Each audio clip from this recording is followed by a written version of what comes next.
say goodbye, never gonna tell a lie or hurt you. We've known each other for so long. Your heart's been aching, but you're too shy to say it. Inside we both know what's been going on. We know the game and we're gonna play it. And if you ask me how I'm feeling, don't tell me you're too blind to see. Never gonna give you up, never gonna let you down, never gonna run around and desert you. I'm never gonna make you cry, never gonna say goodbye, never gonna tell a lie or hurt you. Let's go!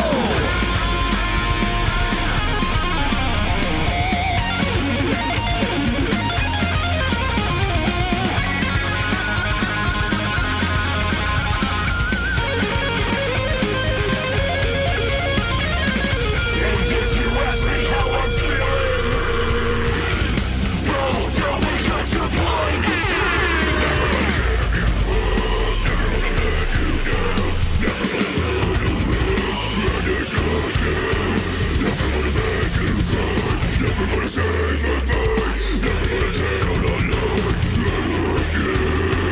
Never gonna give you up, never gonna let you down, never gonna run around and desert you.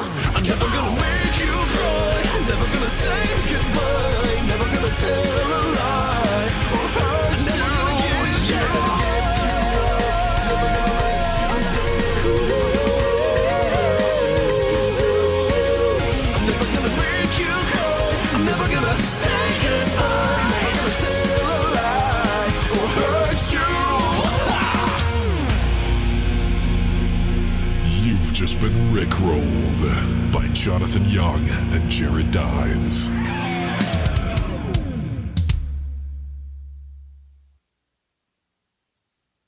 What's up, youngsters? Jonathan Young here. Thanks so much for watching.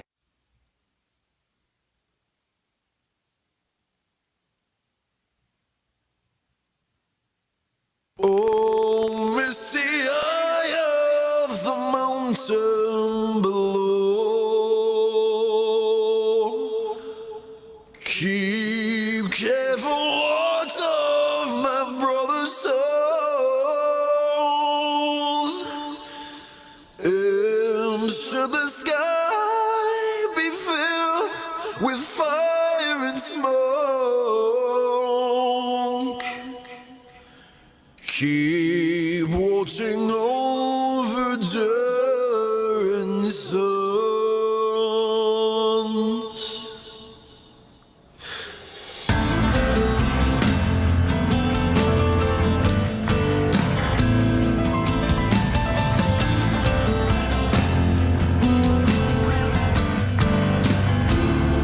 If this is to end in fire, then we should all burn together.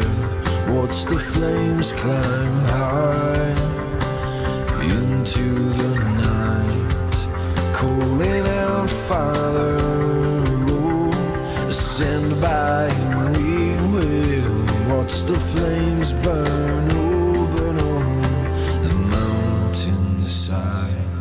Desolation comes upon the sky, and I see fire Pretty sure it's like showing my face. inside the mountain. I see fire burn the trees. I see fire hauling souls. I see How's everyone doing tonight? born the breeze. I hope that you remember me.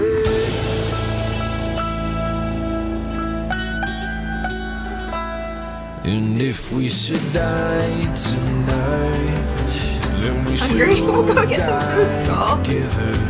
Raise a I glass literally just finished eating 10 minutes ago. for the last time, calling out fire. Right? I had a sandwich As we and some will chips. watch the flames burn over the mountain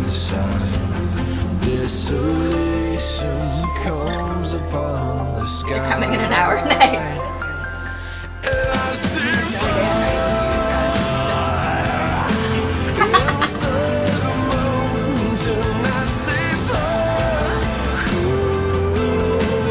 Burn the trees. I see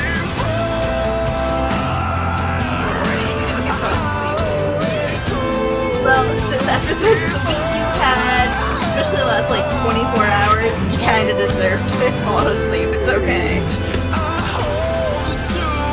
I'll hold it as long as I can. Take care of yourself first, sis. I'll be here when you get back.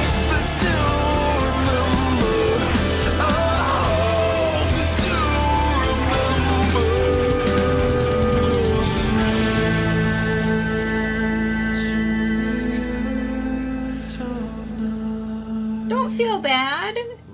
Well, I mean, you physically feel bad. Don't feel guilty that you gotta leave. You leave if you need to. It's all good.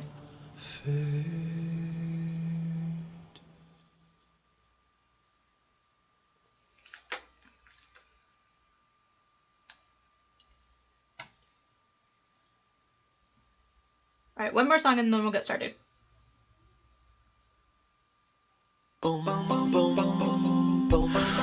Oh, don't you dare look back, just keep your eyes on me. I said you're holding back. She said shut up and dance with me. This woman is my destiny. She said ooh, ooh, shut up and dance with me.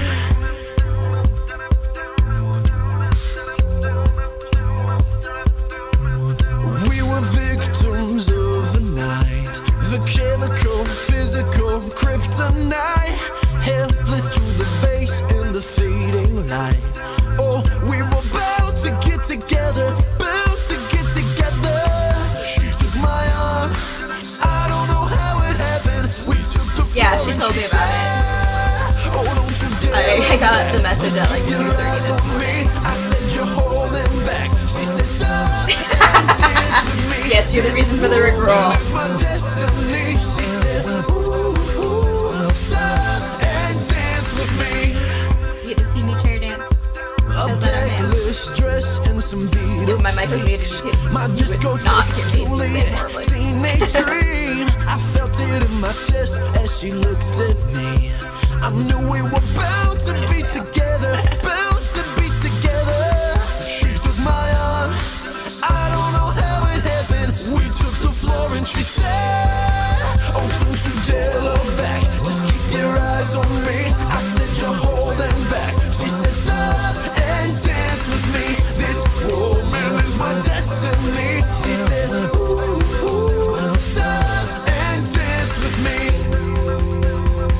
Oh, come on, get Sing like this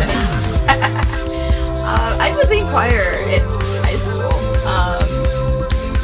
I don't think I'm that great, but whatever. But nobody wants to hear that. I don't think it's people think that much. She took my arm, I don't know how it happened. We took the floor and she said, About as good as my dancing is. Chair dance. oh, don't you dare look back, just keep your eyes on me. I said you're holding back. She said shut up and dance with me. This woman is my destiny. She said ooh, ooh, shut up and dance. Don't you dare look No, back. I am not singing. No. I said you're No. holding back. No. No. Dance with me. This woman is my destiny. No, that's a bad idea. I'm not singing. Nope. Shut up and dance with me.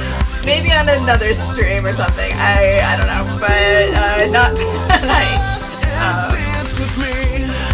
I get embarrassed easily, and I seriously don't think I sound that great. And dance with me. I've heard my own voice when singing, and no thanks. Alright, let me turn that off. Bye bye, YouTube. Okay. Shut up. Dan, be nice. You're not very nice. Alright. I'm trying to figure out where to put my XSplit so I can still see the stuff. and still see chat in front of me. I don't think I'm able to see. Okay. Grabs a knife. yeah, don't say kill me around the stabbing enthusiast. That is Skull. So. I'll sing for Skull if he ever decides he doesn't hate me and plays Gears with me. Right?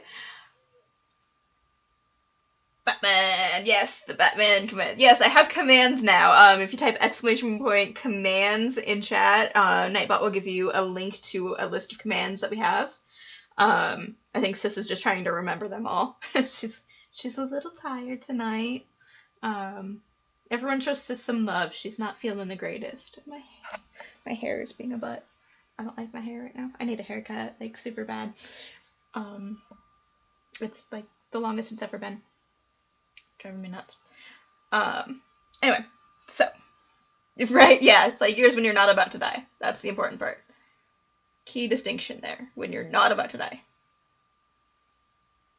So tonight, I had seen the other day, my brother had posted, a thing on Facebook. He shared a thing on Facebook of all these different writing prompts. And I decided it would be fun to do them at some point on stream.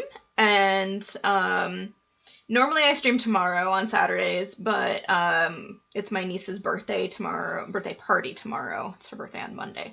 So I'll be at that when I would normally be streaming.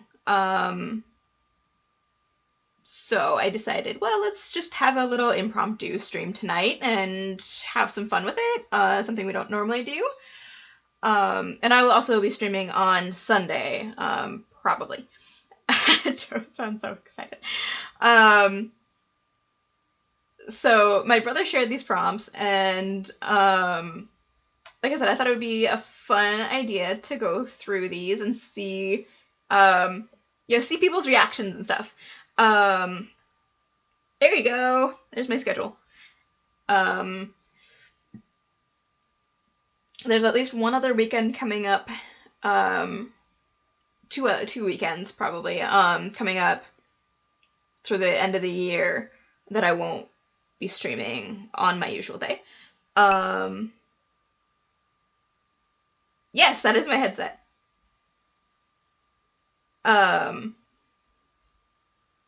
Yep, it's an X12. I got them for $25. I'm not telling the story behind that because I would rather not think about that story. Just saying. Sis and Skull both know the story behind this headset, and like I said, it's not one I really want to talk about. It's a rather unpleasant one. But yeah, awesome headset. I love it. So if you're in the market for a good headset, they're normally like $50 or $60, I think, from Turtles website. Wow, I can talk words.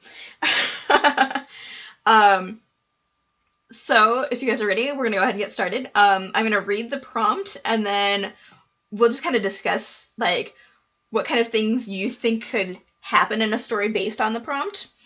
I've read through them all before today. Some of them are really, really interesting, and some of them are kind of disturbing. So fair warning, there's some messed up ones in here. For those that were around for the dream sequences readings, like that kind of messed up. Yeah, that dark and weird kind of thing. So, fair warning. I don't know, do you guys want to go ahead and start? Should we wait just a little bit longer since it's not quite 6 o'clock? I believe I said I was going to start at 6. In fact, I should post a tweet quick. Because unlike school, I tried to remember to do that before. Hey, Steven, what's up? I'm surprised you're still up. Isn't it like midnight there? I figured you'd be sleeping. I guess it is Friday. You don't have to work tomorrow, right? How are you? I haven't talked to you in, like, a while. Thank you for the host, sis. I'm good. Just posting a tweet really quick. And then we will get started.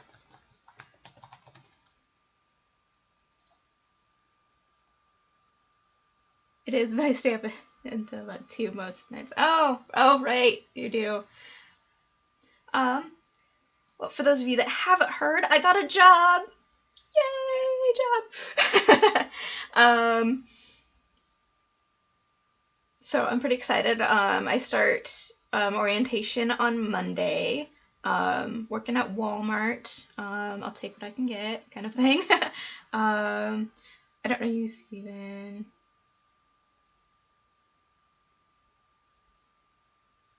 Thank you for the host, Skull. Yeah. Steven is also a streamer. He's pretty cool. Why did I get... okay, that's weird. Whatever. Apparently it now whispers you when you get a host on mobile. Okay. Whatevs. It's getting hard to keep my eyes open. I'll leave stream open but might stop talking. That's fine, sis. You go rest. You need to rest. Sis has not been feeling well, and she had a bad reaction to medicine last night / very early this morning. So she's still kind of recovering from all of that. Dan, thank you for the host.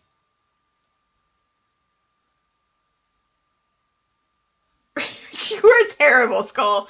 That's terrible. Stuskin? I don't know if I'm saying that right. Welcome to the chat. I don't think I've seen you here before. I've never been on this stream. That's why you might not know. You're right, okay. Normally I talk about like all the things that go into writing and creating fantasy worlds, fiction worlds, etc. Tonight we're doing something a little different. I've got some writing prompts that my brother shared with me on Facebook, and I thought it would be kind of a fun little thing to read them and kind of chat about the kind of things that you can write based on these prompts.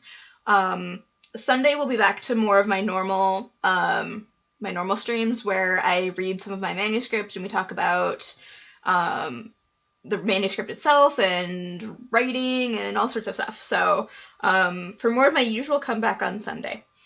So I guess we'll go ahead and get started.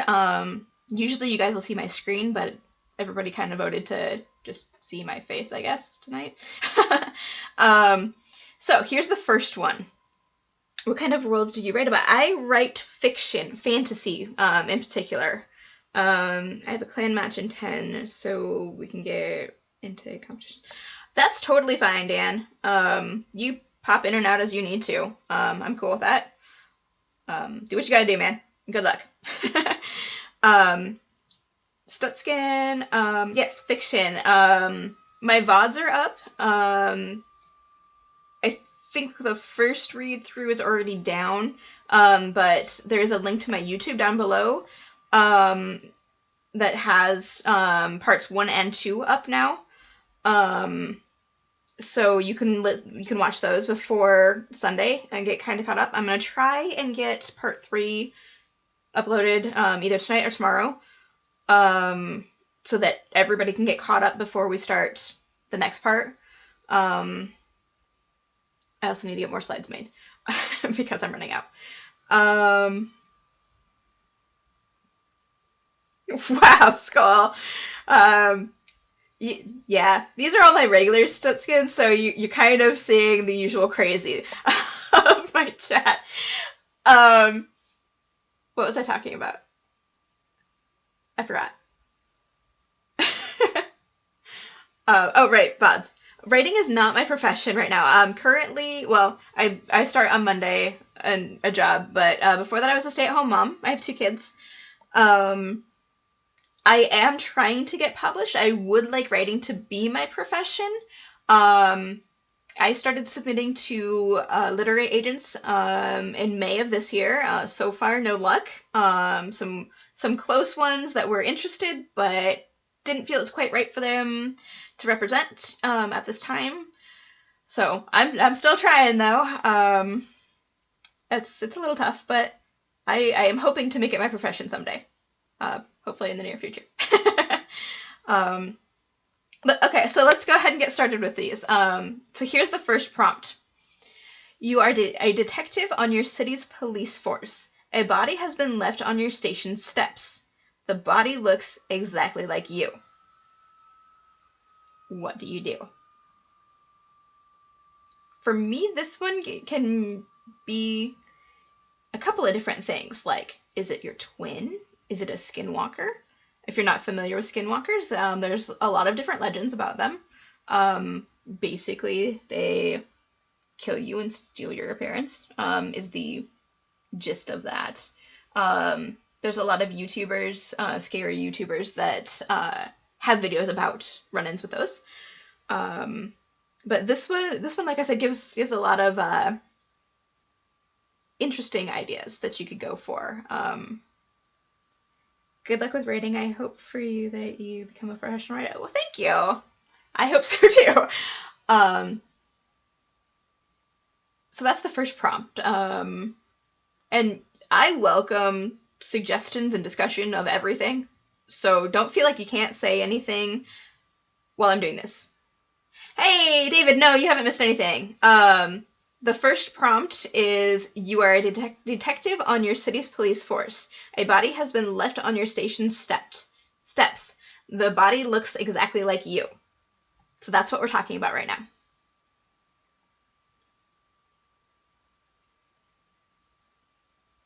Demon and I have been friends for a couple of years now. He's awesome. Couple of years IRL. He's one of my readers for my manuscript. So bye, salty bitches. And there's the usual greeting from Demon. Demon, we have commands in my chat now. If you hit exclamation command and commands in chat, you'll see a list or a link for a list.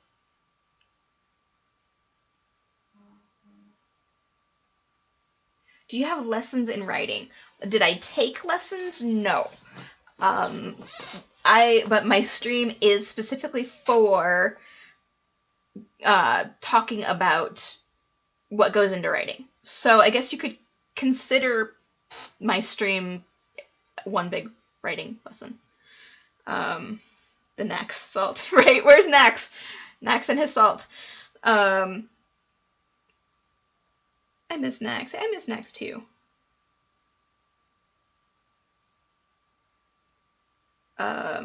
He's one of the lucky people who had that fancy writing. Right. Steven and Demon are two of my advanced readers. So they've read, I know Demon's only read like the first 3 chapters or so. Where is Nax? Where has he been? I haven't seen him for like the whole week. Kind of missed the lovable troll. I'm a creative consultant, right? Yeah. Demon actually helped me create a character that I needed. So, yes. Are you writing a book? I am. Dan, is this the first time you've been in my chat? I think this is the first time you've been in my chat, haven't you? I've written a book. It is not published yet. It is finished. I do academic writing. I don't think that is very useful. Yeah. Okay, yeah, Dan, like I was saying earlier, my usual stuff is my manuscript and stuff, so this is just kind of a little different. So if you want to hear what my writing sounds like, come back on Sunday. Alright, here is the second prompt. You sold your soul to the devil some years ago. Today, he gives it back and says, I need a favor. I do CC writing. I can get people to write. Yeah, that's true, Skull. Yeah. So this prompt, you can definitely go a lot of different ways. I think I am actually going to switch to my so you guys can see the prompts. So you guys should be able to see the slideshow now. Does the favorite entail killing someone? Right? So there's the question that you can pose. What kind of favor does the devil need? And, you know, are you willing to do it? Kind of thing. So that can get kind of interesting too. I like ones that are open-ended like this, that you can really go all sorts of places with it. I'm undead. Doesn't matter, your soul is gone anyway, right? Like, if he's trying to give it back to you, like, can you even take it? Like, can you even take it back? Kind of thing. I mean, does that kind of make you a Horcrux? I don't know. Right? So that gets into the really interesting. It's a hard question, right? It's kind of one of those, what do you do? You know, what kind of favor does he need? And what events happen afterwards? What if I'm in a coffin? Like, yeah, what if you're already dead? Is he bringing you back to life? If you were willing to wager it, do you deserve it to begin with, right? Can I beat the devil in a fiddle contest, right? He already gave it back, right? So can you just run away? That's a good... You guys are great with these. Excellent plan, Demon. How long are you alive? I bet a fiddle of gold against you, so he was better than you. Right? You guys are doing great with this. I'm so glad. I wasn't sure how the stream would go, but you guys are getting in there, which is what I want. I love it when you guys ask questions and discuss things. Alright, so the next one. There's like 50 of these, just so you know. We'll go through as many as we can in the next few hours. He didn't even know her name, yet he felt sorry for her, for the pain that she was going to live through. I smashed the fucker over the head with it. I think I'd be okay, but I want a job after. Oh, those are good responses. Very good. This one is kind of like a sadder, like, kind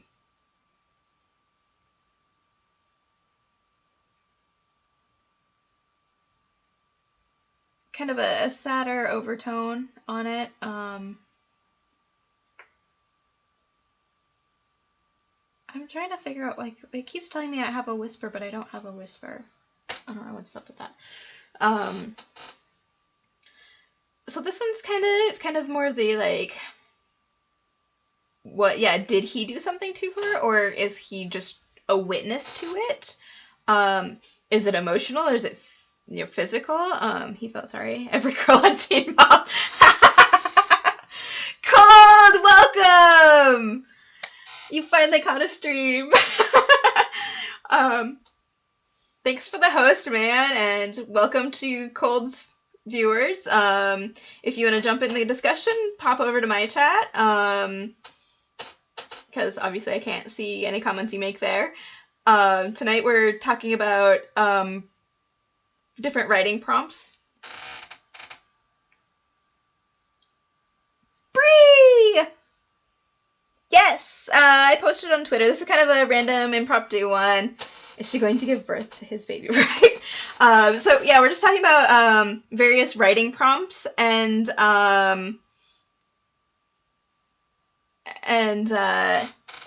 you know, discussing what could happen in stories based on these. So a little different than the norm, but something fun. So the current prompt we're on should be on your screen. He didn't even know her name, yet he felt sorry for her, for the pain that she was going to live through. So some suggestions were, is she giving birth? Is it emotional pain? Is it physical pain? Is he the one that causes it? I know! I have oiled my chair, and, like, I don't know what the deal is. I think I need to like find a way to take it apart because I think it's like inside the hinge, like where I can't get this. It's dumb. It would be better if I didn't fidget so much, but I fidget. Or if I didn't tip back in my chair at least, because going side to side, it doesn't do anything. But when I tip back, that's when I get it. Yeah. Chairs are impossible. Don't bother, right? Yeah. This chair, I don't know. It's my husband's. And he bought it before we met. So that's like over 10 years. Swaggy, what's up? Welcome back. Is he the dude the devil asked a favor of, right? Right? Because a lot of these, like, you could totally combine into one story and have, like, a really interesting story. Breast Cancer Awareness Month. It is. We are doing these prompts because next month is NaNoWriMo. Steven knows what NaNoWriMo is. For those of that words are hard. For those of you that don't know, NaNoWriMo stands for National Novel Writing Month, and the goal of NaNoWriMo is to write a 50,000 word novel in 1 month. Steven, if you would be awesome and post a link to the NaNoWriMo site, that would be great, so that people can check it out. It's just nanowrimo.org, which is NaNoWriMo.org. The real distinction here is the gender he and her, otherwise they could be totally random people. The question implies some reason for the gender distinction, right? And there are some other prompts that I changed to be he/she, because it could be either or in those prompts. But yeah, this one I didn't want to change because it did kind of feel like it should be the gender distinction. Did you just assume my gender? What, Dan? What are you even talking about?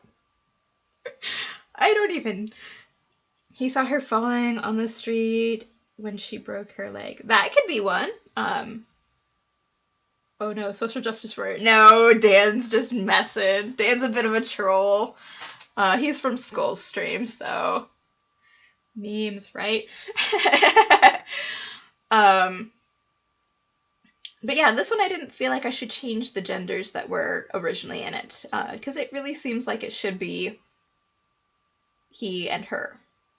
And yeah, there's a lot of different things you could write with this one. Right, on to the next. You are a police officer who has a medical condition where you cannot lie. Your boss just placed you undercover. I swear some of my stream are nice people, right? Don't lie, Skull. No, they aren't. I'm the apprentice of Next. Yeah. What gender? What gender? Nice, Swaggy. I am the goddamn Batman. David, there's a Batman command! Type exclamation Batman. I've taken his role until he gets back. They are screwed. Right? Right? Like, what boss puts you undercover? Because presumably the boss knows. So, like, what do you do? Because, like, pretend you're mute, but what if that covers actions? What if you can't just shake your head no or yes? What if you can't lie in sign language either? What happens then? Kind of thing. So, like, how far does this medical condition go? Is it just verbal or what? And then you have to wonder, is, you know, if the boss knows, is he part of some kind of conspiracy or something to get this police officer out of the way? So there could be some really good ones there. Big boss, right? Right? And if the boss doesn't know, do you tell them? Because then that opens a whole nother thing, right? Are you Jim Carrey? Right? Liar, liar. Good one, Steven. So that one gets really interesting too, of, you know, just what do you do about it? Or are they being put undercover because they need somebody who can't lie? Kind of thing. Unless he's honest with himself and says, this shit job for this shit boss isn't worth my life, and is forced to say so and gets fired. Right? Right? That's totally... Yes. Oh my god. So yeah, this one could get really interesting. Alright, next one. One day, you wake up as a human lie detector who is accurately able to tell when someone is lying. Your ability tells you that everything your best friend says, including their name, is a lie. The condition is the reason you were just right. This one is kind of almost the flip of that, where nobody can lie to you because you're going to know it. And then your best friend... Nax! We were just talking about you! We missed you! A perv with this ability is I got right. So you're kind of like Daredevil. This is a really nice one. In fact, that best friend is the faster nerd. Nice. So this one, like, okay, like, for me as a writer, I would flip between the two perspectives and tell the story from both sides of, okay, so this is how this person is dealing with knowing that their best friend is lying to them. And then either they keep it secret and just kind of try to live their life, and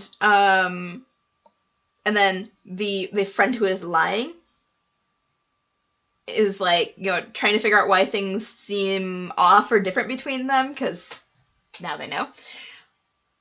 Nax, we were just saying that we missed you because you haven't been around for a bit. We were hoping you were okay. So, it's good to see you around. Wait. Doesn't Nax only have one R? Skull, am I wrong?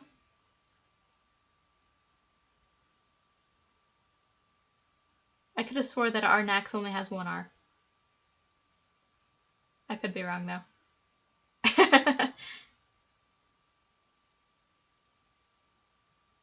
Anyway. Okay. Oh, so it's not our Nax. Well, that's a bummer.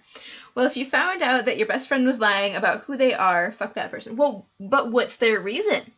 I am one of those people that is like the psychology of things. I love delving into the psychology of why a character is doing what they're doing. And the N is capitalized. That's true. Hey, Waffles! You made it! Depends on the reason for the lie. What if they're in protective custody, right? Exactly. So what if they're in protective custody? But also, on the flip side, what if they're not? You know, what would be the valid reason? Nissan! There's a spy around here, the handsome rogue Nissan, with an ego bigger than his forehead. Hey, Nissan, how's it going?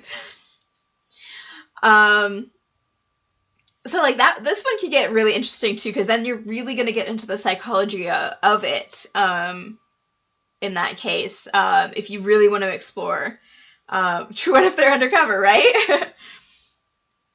So, yeah, this one would be a great writing prompt, because there's so many things that you could do. I mean, the easy solution is you ask them a bunch of questions, right?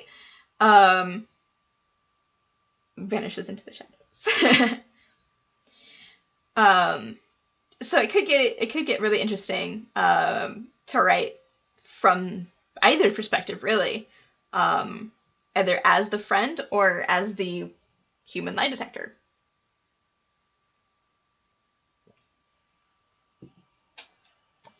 So on to the next one by Fake Nax.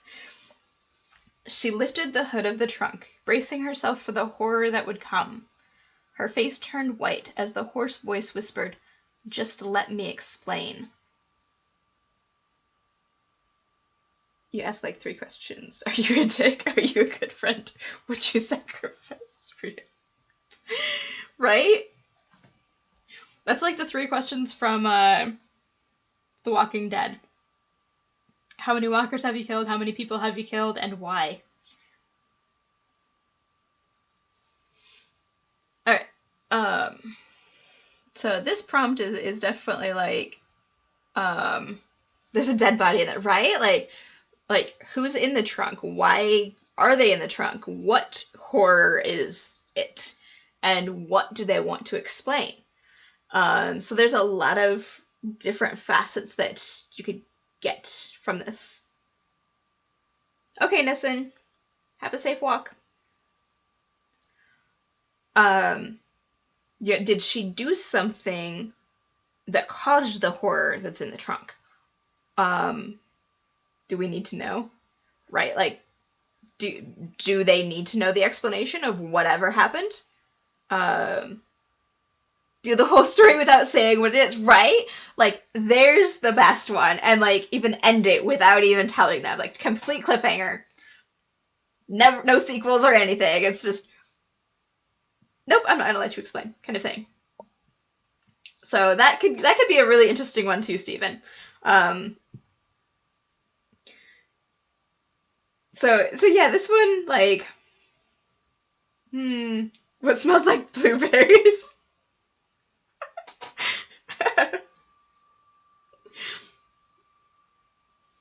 Oh, skull. Alright, next one. Artificial intelligence becomes a reality, but each computer brought to life contains the soul of a deceased person. Hey, Pariah! I'm 22 considering buying. Does he make a voice? Nothing wrong with that. It was her son after a week-long drug binge. Woke up in a trunk, right? That could be. Demon and I were nerd bonding, right? Demons get to nerd bond. Hey, you're one of Dan's friends. I remember that name. Challenging decision, yes. Yeah. That's one of your friends, right, Dan?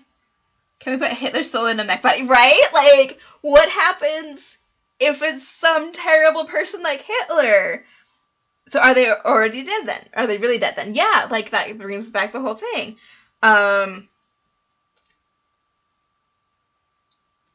You haven't missed much, Pariah. I'm on the Xbox. You're not there. So when I die, I become a robot. Like, well, see, that's the thing. Like, I'm not familiar enough with Fallout series to say yes or no on that. But possibly. So then the thing becomes, is it just a random person chose? Like, is the soul chosen at random, or like, can you pick the soul? Like, can you choose who comes back? And what if that person didn't want to come back? What if they wanted to stay dead? Because essentially, as a mech, you're gonna be pretty much immortal, right? I mean, they're not gonna have a flesh body. It's not gonna die, kind of thing. So,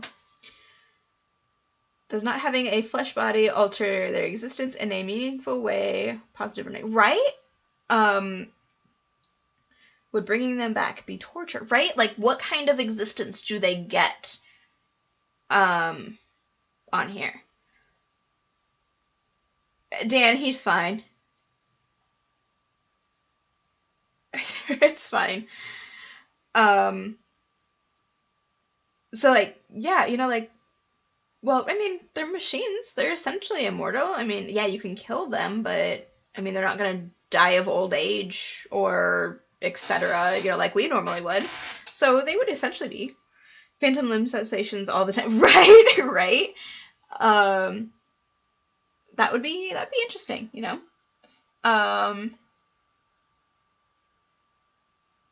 Are we doing 3 times? We are, Pariah. I found a bunch of writing prompts that my older brother had shared, and thought we would kind of go through them and kind of discuss them. There's like 50 of them, and I think we've only been through like 5. No food, no pain, no sleep, no other pleasures, right? What kind of existence would we have then? As machines, what kind of existence do they have? You'd lose all your humanity, yeah. It kind of goes back to, like, iRobot, and Do Androids Dream of Electric Sheep? Those kinds of things, where those also explore artificial intelligence in various ways. And Genji, yeah. Yeah, the companion cubes. I know that much from Portal. Yeah. Makes me wish I wasn't on mobile so I could take better part then. I love stuff like this. I was going to bring up the laws of robotics if somebody else said, oh, come on, Skull, you know I'm nerdy enough. I love Isaac Asimov. I did not murder him, right? Like, what if you did kill somebody, but then you stuck their soul into a machine? Does it count as death? Or if you murdered the machine, again, does that count as murder? It's all just tears in the rain. Harrison Ford approves, right? Oh, I'm gonna grab a PC. Chris is pulling it.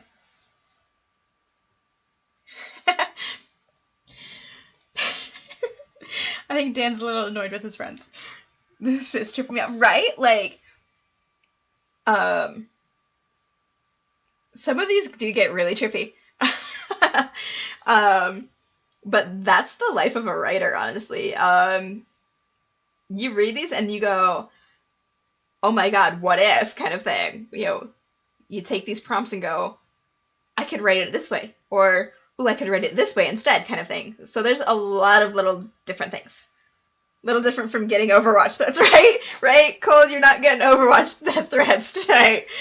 At least not in mine. Engulfed in stream.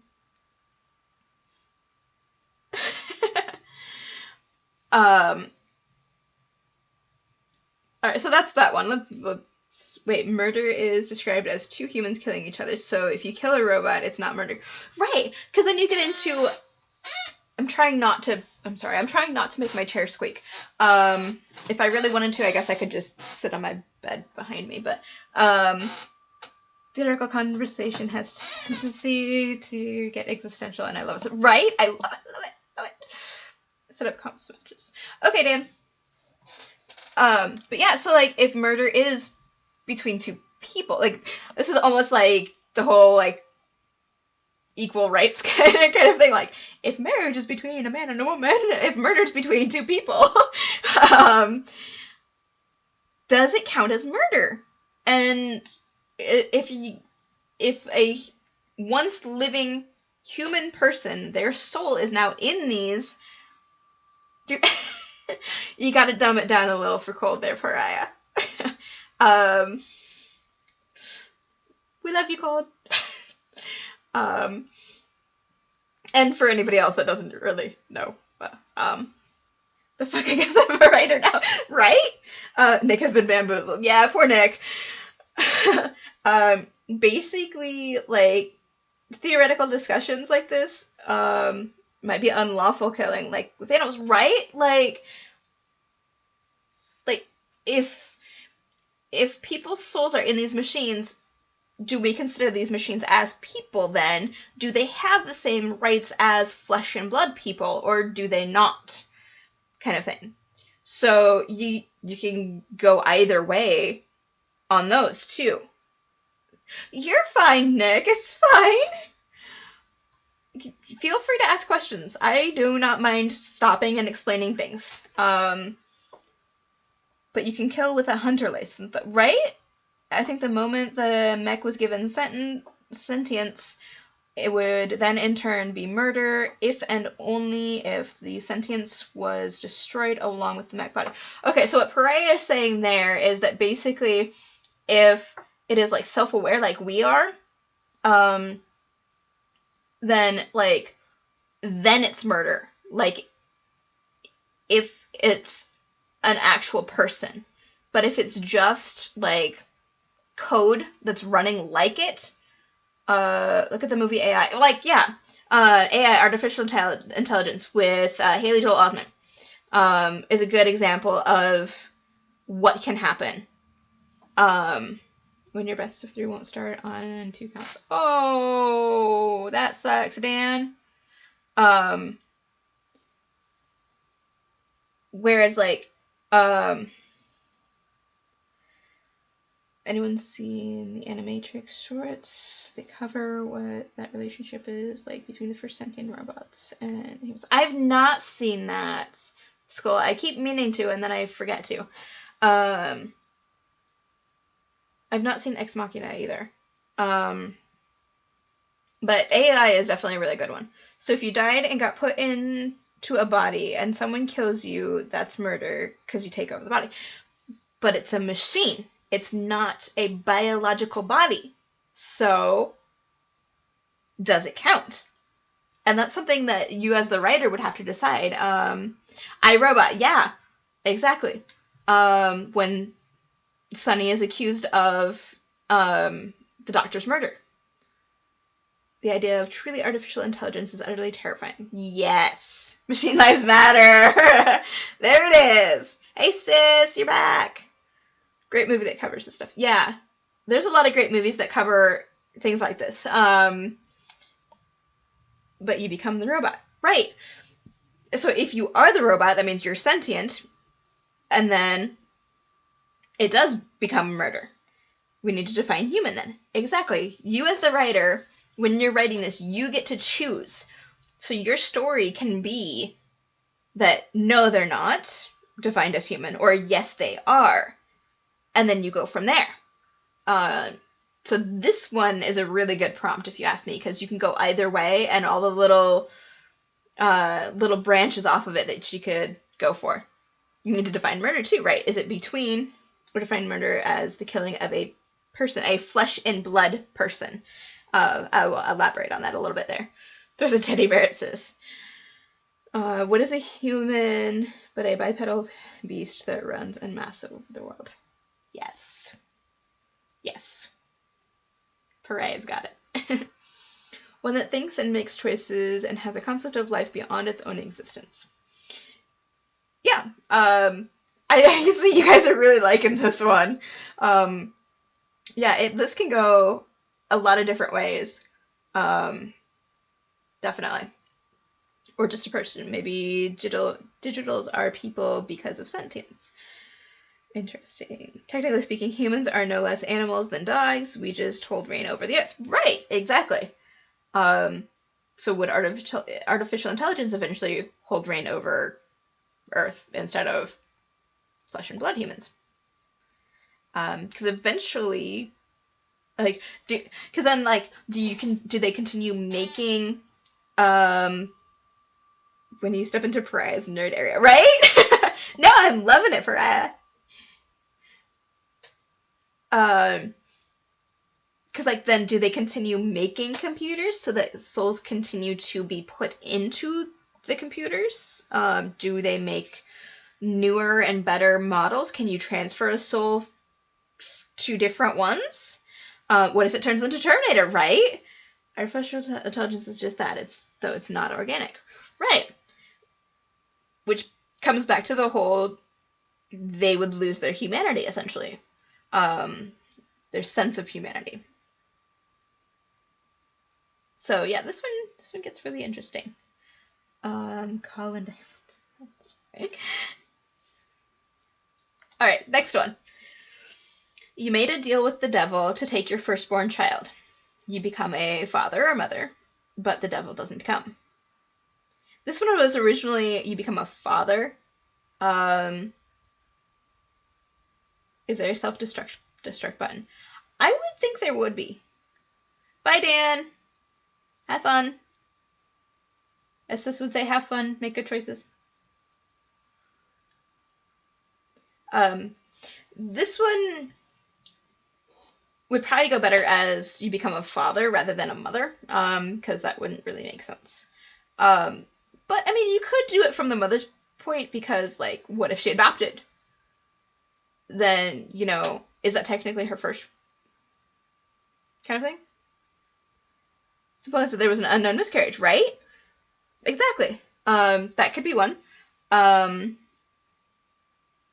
I mean, if it's not necessarily on a physical standpoint. Yeah. Right? Yeah, it's kind of. So, you made a deal with the devil that he's supposed to take your firstborn child, but then you have what you think is your firstborn child, and the devil doesn't come to take it. So that implies that there was another firstborn out there, a true firstborn, that was taken that you don't know about. So, like, from the father's point of view, you got somebody pregnant at some point, and they didn't tell you. So, no, you're fine, Pariah. Some of these are actually kind of dark. There's actually some really dark ones later on, so you're good. Like Pariah said, from, like, if it was a mother, if you didn't know you had a miscarriage, which can happen. That could be. Or even if you know that you had a miscarriage, does that count? You know? Because technically that was your firstborn. Just maybe not in the way everyone else would think. Kind of thing. So, I have people in my family who had miscarriages. One of them had several. So that would also kind of get into the psychology of, you know, dealing with miscarriages. Born, right, define born. Kind of thing. So it could get interesting on this one. So you cheated, right? Like, what if? You know?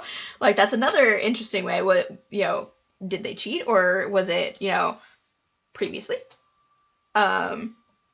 Miscarriages happen all the time in the third world. Yes, especially in the third world. If you have a miscarriage, it doesn't really count as the baby being born. In the real world, yes, but we're talking within the confines of a fantasy world where anything can happen. C-section babies aren't technically born. Yes, that is true. They are not technically vaginally birthed. So, there's another loophole. So, I mean, there's a lot of different things that you could go for.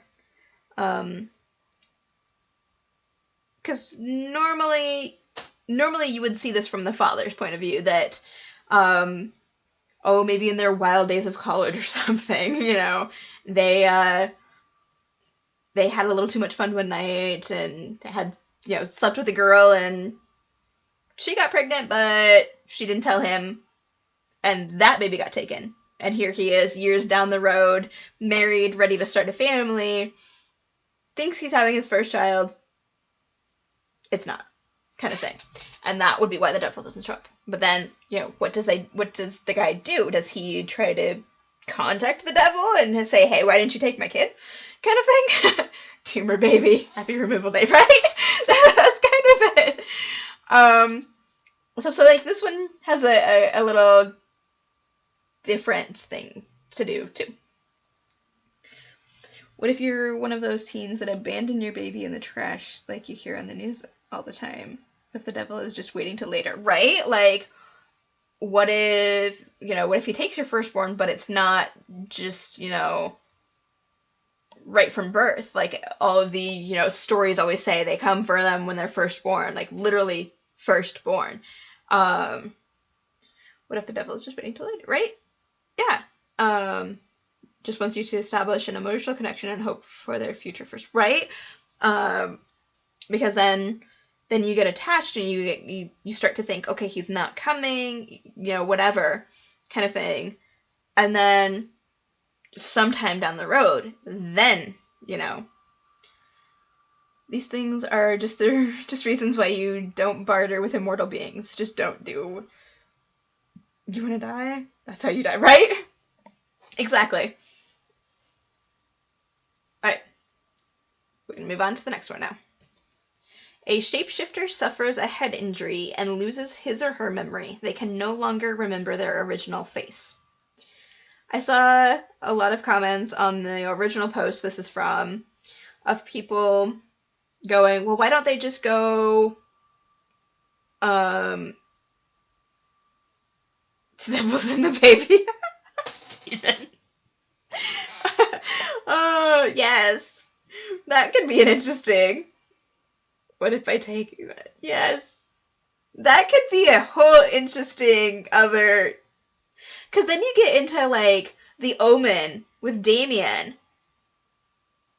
So that could be a thing. you can be anyone. That's kind of hard, right? A lot of the comments that I saw on this prompt was, well, why don't they just go home and look at pictures of themselves? But you don't know who you are. You've lost your memory. So you can't just go home and look at a picture of, who you were originally, because you don't know what home is and you don't know which one you are in those pictures. So this would mean that shapeshifters don't have a default state. There must be a state of rest where the being could rest without expending energy. Yes and no. It depends on what kind of shapeshifter you're talking about. Because there are legends,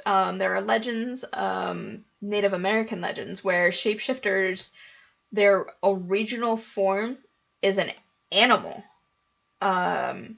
So that could get interesting too. Does a shapeshifter ever know what her real form is? I would say that they would. I mean, you could leave yourself a note in your wallet on what your house is. Yeah, I mean, that could be too. I'm sure there are ways that a shapeshifter could go, okay, here's how I know, what I am or what I normally look like. X-Men, yeah. Hells yeah.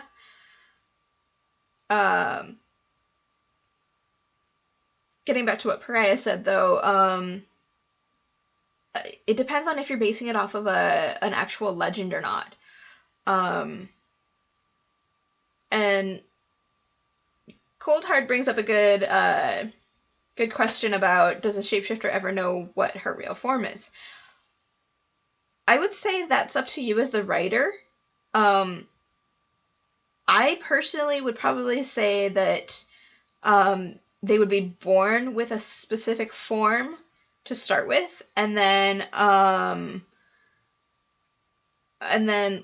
a certain age is when they start to learn to control their shapeshifting and learn how to do it. Pariah. There's also the idea that shapeshifters as a species are just anomalous beings of no real distinction. Now you're getting into like Star Trek with Odo. So yes, I would agree with that as well. I'm a human, boom. Now I'm a toaster, boom. Now I'm a rabbit, boom. Nick. Oh, that's awesome, Nick. I love it. I don't know about the toaster part. I don't know that they could turn into inanimate objects, because then do they still have a brain that knows that they can switch back? So I would think they would avoid turning into inanimate objects, or objects that don't have enough of a conscience to know what they've done. Demon. Can shapeshifters turn into non-organic objects? I'll give the video 15 seconds to catch up to that. I would say no, Pariah. What about a tree? That's kind of an interesting one. Because plants, plants are organic, so I would say yeah. That's a possibility. If you've read The Inheritance Cycle, by Christopher Paolini, that's Eragon and Eldest and everything. It's not water, David, it's milk, but yes. That happens often in this chat. I have to be careful when I take drinks while reading chat. If you're wondering why I keep looking to the right, my phone is over there and it has my chat up. Okay, Skull. Have a good night. Oops. Oh, I did it again. I was trying to read a whisper and then I hit the wrong button and now I lost my chat. It's reloading. Give it a minute. Here, actually, I will. 1 second. I missed some things. This is what happens when I try to look at things on mobile that aren't my chat. What about a tree? Like, it's an organic. I thought the one hard rule is that it always had to be organic in some form. Beast Boy from Teen Titan turned into a paper. Yeah, Beast Boy is. I don't know. I mean, I know about Beast Boy. I know about Teen Titan. But I don't know that it would work that way. Yeah, I don't watch the new one because it's retarded. Dumb. I don't like it.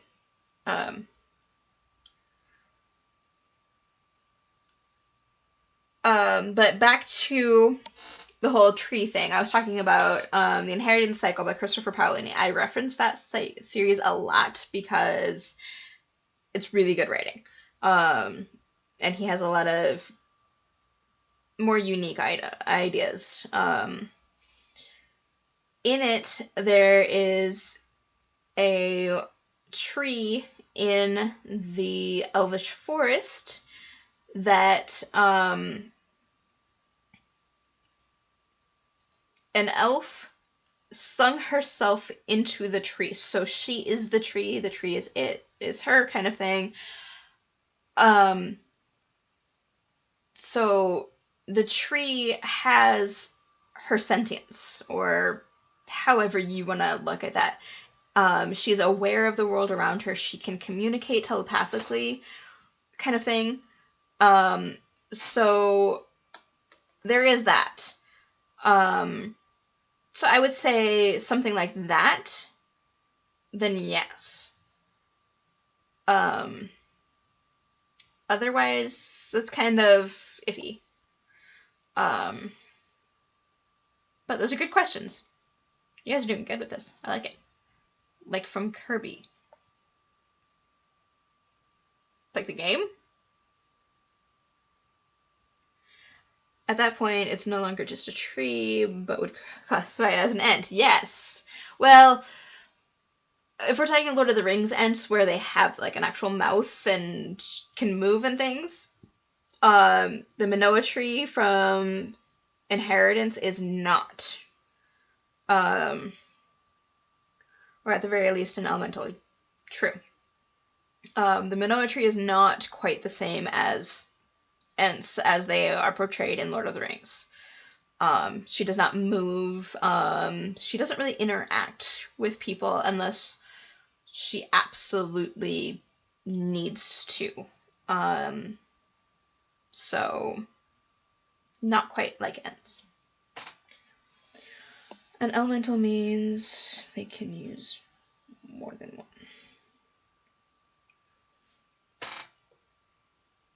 I'll let you guys talk about that one. We'll move on to the next one. You are a teenager with the ability to measure how dangerous someone is on a scale of 1 to 10 just by looking at them. A normal child would be a 1. A trained man with an assault rifle might be a 7. Today, you notice the unassuming new kid at school measures a 10. So this gets really, really interesting on why is he a 10? Why is he so dangerous? And how old are the characters? Kind of thing. Most elementals, in my opinion, cannot. They are the embodiment of their element. Avatar is a good point on that one.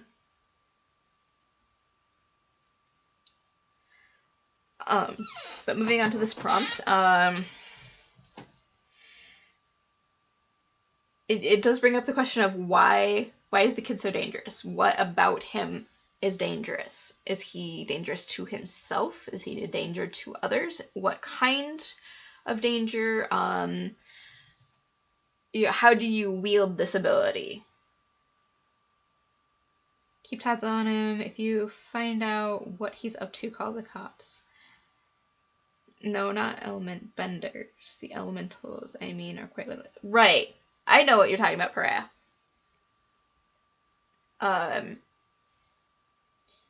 Think similar to elementals in World of Warcraft.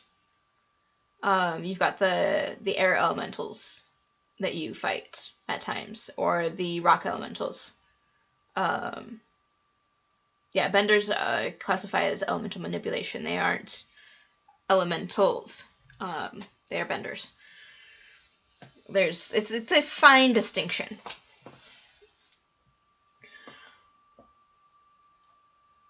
And Demon, I like your theory on what to do. Because it's kind of one of those, how old are you? Like, how long have you had this ability? Do people believe you with, when you talk about it? How public of a knowledge is your ability? And, if you have gone to the cops before about it, about something, a dangerous situation, did they believe you? It's kind of like with mediums, like, do you believe that they can actually see ghosts or, whatever? Does the world believe you when you talk about it? Are you the only one? Are there others? Kind of thing. It's one of the many gray areas of mythos and mythology. Depending on what you studied, you have different perceptions. This is true. That is true, Pariah. There are a lot of different things you can do with the elemental stuff. Lynn, thank you for the host. Welcome to the stream. Or welcome back, rather, I should say. You've been before. We know you, Lynn. Lynn's awesome. You guys should check her out. I am number 4. Kind of. I've not read the books, but I've seen the movie. Sort of like that.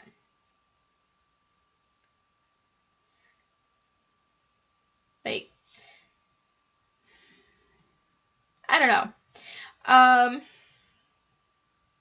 I may be a 3. Oh, whatever, Nick. You're like a 1. You're not dangerous at all. But yeah, so this one would get interesting with, say society doesn't believe the character that they have this ability. Then, how have they lived their lives to this point trying to, I would observe from a distance until it's yours, right? Like, I think a lot of people would just kind of hang back and see what happens. What if he's a 10? Because he also has an ability. That's an excellent one, Swaggy. I couldn't hurt a fly, right, Nick? You're so not dangerous. At least what I know of you, I don't think you're dangerous. I would think you're like a 1. Nick's a pretty cool guy. You should check him out, too. I will. I have a new command, but I don't think anyone here actually knows how to do it, so I'm going to do it. 1 second.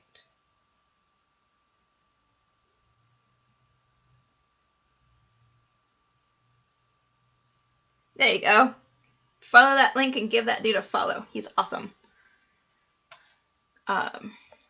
Just because someone can be a threat doesn't mean it's immediate. They may simply be trained well or possess powers such as yourself. Right? Exactly. Like, you don't want to jump to conclusions. And say that your main character that has this ability one time did jump to that conclusion about someone who was, maybe a 7 or above. And they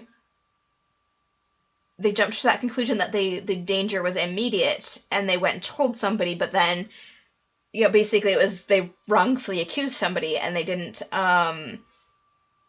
know, kind of thing. And maybe by being wrongfully accused, that made them that much more dangerous, kind of thing.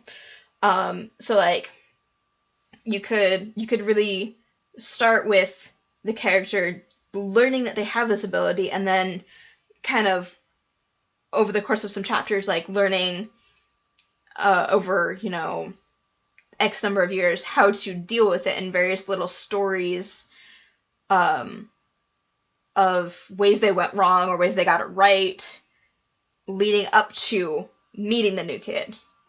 You have to take into account if this person knows they're a threat, right? if they don't know that they have an ability, like say their threat is that they have an ability, what if they don't know that they have the ability? Then what do? Do you tell them, or do you befriend them and in a way to learn about it, kind of thing? They could be a dormer sleeper agent and be on the right. Exactly, Pariah.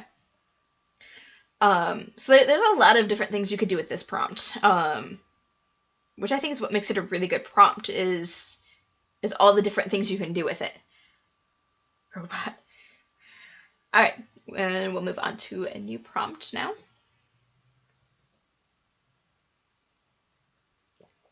It's unsettling to see a stranger staring at you from afar in public.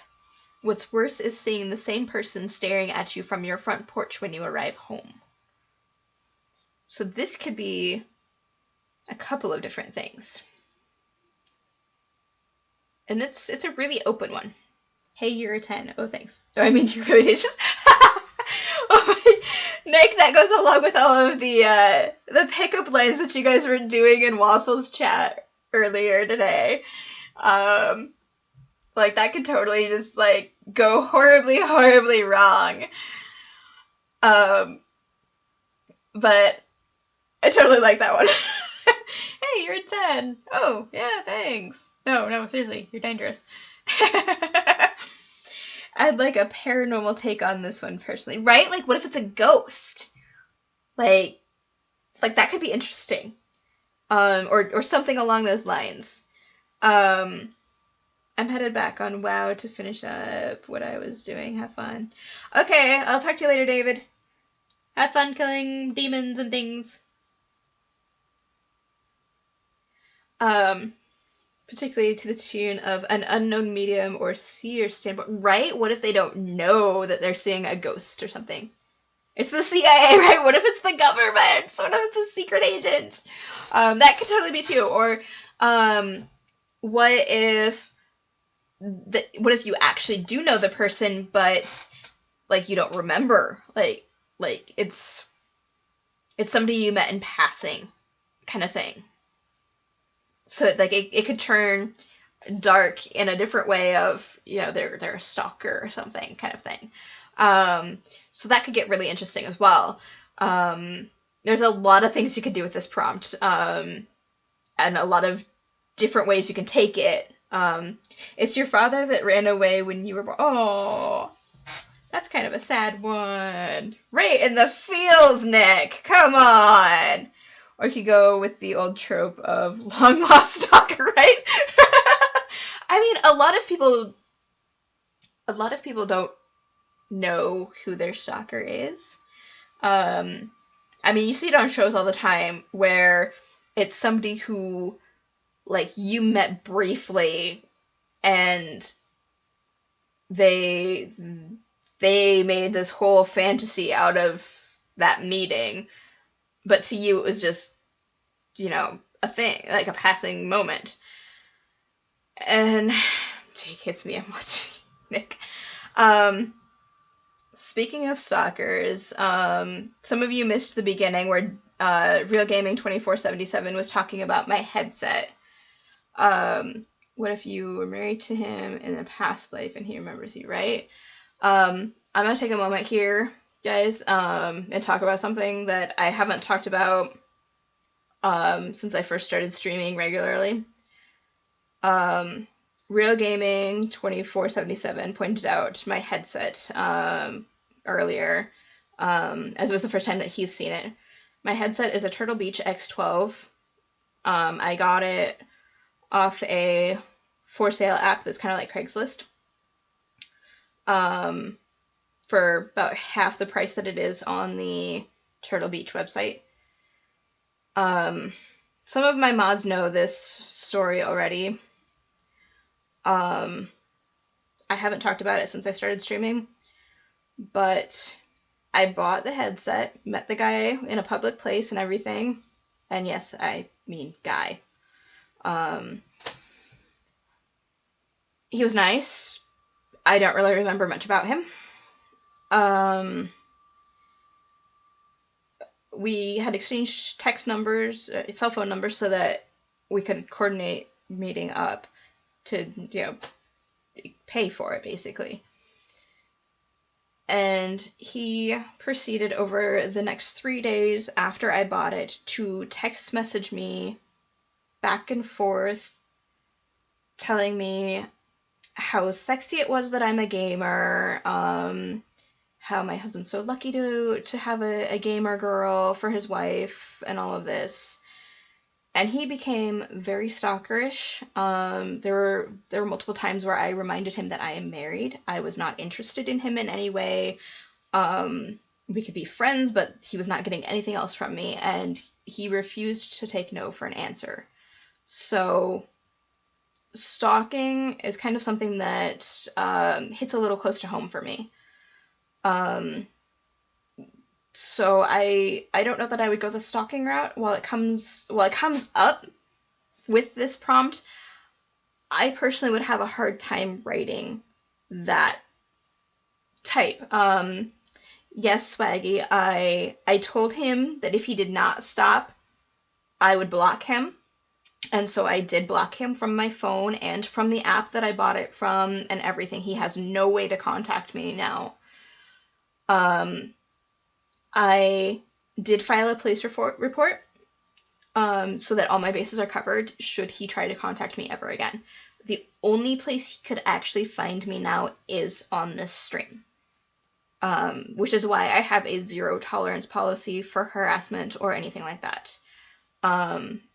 Like I said, I don't talk about this a whole lot. This was literally just about almost exactly 2 months ago. It was a couple weeks into August. It was like mid-August. It was not cool. So personally, I wouldn't go for the stalking one because, like I said, it's a little too close to home. And while theoretically that could make my writing better from that standpoint, personally, it would be very hard for me because I would be reliving those 3 days. And while it was only 3 days, it was a terrible 3 days. I can only imagine the people that deal with this, with a stalker for years. There are times where I'm still a little jumpy about being in the town that this happened in, because we met in the town where he lives, and it's not a big town, but it's not a small town either. So I mean, anytime I go there, I would be risking running into him. But both the blessing and the curse of that is I don't remember what he looks like. Not by much, anyway. I remember he has blonde hair, and he's a little bit taller than me. That's about it. And I'm 5'3", so that leaves open a lot of possibilities. Some people can stand array about those things, some can't, yeah. Maybe in the future, years down the road, where it's not quite so fresh as, 2 months ago, maybe I'll get there, but right now, no. So for this one, I would not go the stalker route personally, but it is something you could take. All right, Perea says there's more than one paranormal take as well, though. The prior being unknowing, another being you did some stupid shit and played around with some stuff you shouldn't have, and you're now seeing through the veil, right? Like the Ouija boards. Like you hear all sorts of stories about people messing with Ouija boards and they don't know what they're getting into, and like all that kind of stuff where it's, demons and, evil spirits and all sorts of stuff.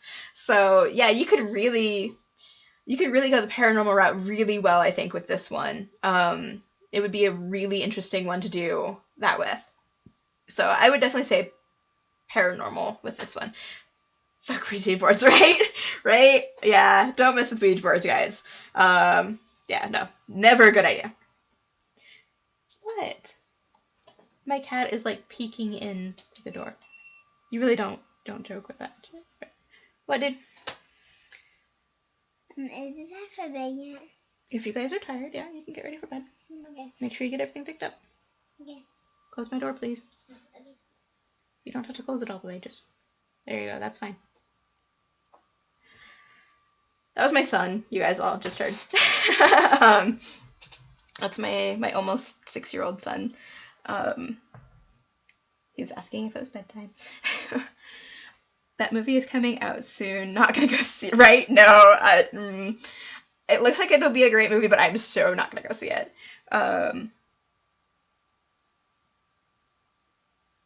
Right? What if it's a Back to the Future scenario and you're seeing yourself? But, like, would they be a stranger then? Because then you get into the whole psychology of the fact that, kind of like the Orphan Black thing, where you actually wouldn't recognize your own face because you're always seeing your face in a mirror, which is a flipped image. So, would you actually recognize yourself as the, unflipped version kind of thing? So there is that. So you may or may not recognize yourself, but the person might seem extremely familiar to you. So, I mean, you could still go that route. I had originally turned to look at my door because my cat was nudging in, one of my cats. He's a little butt. I'm pretty sure the other cat is hiding under my bed like she always does. You don't know yourself if you go to the future and back to the past, right? Like, you would look different. Your future self would look different. Because, like, if current me went back in the past 10, 15 years, I'd be a teenager. I don't look the same as I do now. For when I didn't weigh as much as I do now. So, like, there's a lot of different things. It's been scientifically proven it's impossible for you to recognize your own face because you can never see it as others. Exactly, that's what I was talking about, Pariah. So, like, you really wouldn't recognize you. So there's that. So I think that kind of throws out the logic of it being yourself. You could walk past a true genetic clone every day and you would never check up. Yeah, exactly. Exactly. So yeah, this one gets you a lot of different stuff to go through. And each one of them would be a completely different story. What if you did something bad in the future, went back to the past, and wished you had that life? I don't know. That's why I mirror my face cam in my stream. Because I look awkward. Mine is actually mine is not mirrored. So if I point to my right, you're going to see me point to the right. Kind of thing. Because I'm terrible at going, okay, I actually need to point this way for you guys to tell me that I'm pointing this way kind of thing. I hate that. Messing with timelines is never a good idea. Exactly. Actually, along those lines, I have a story sort of mapped out that involves time travel and zombies. And that's all I'll say about that.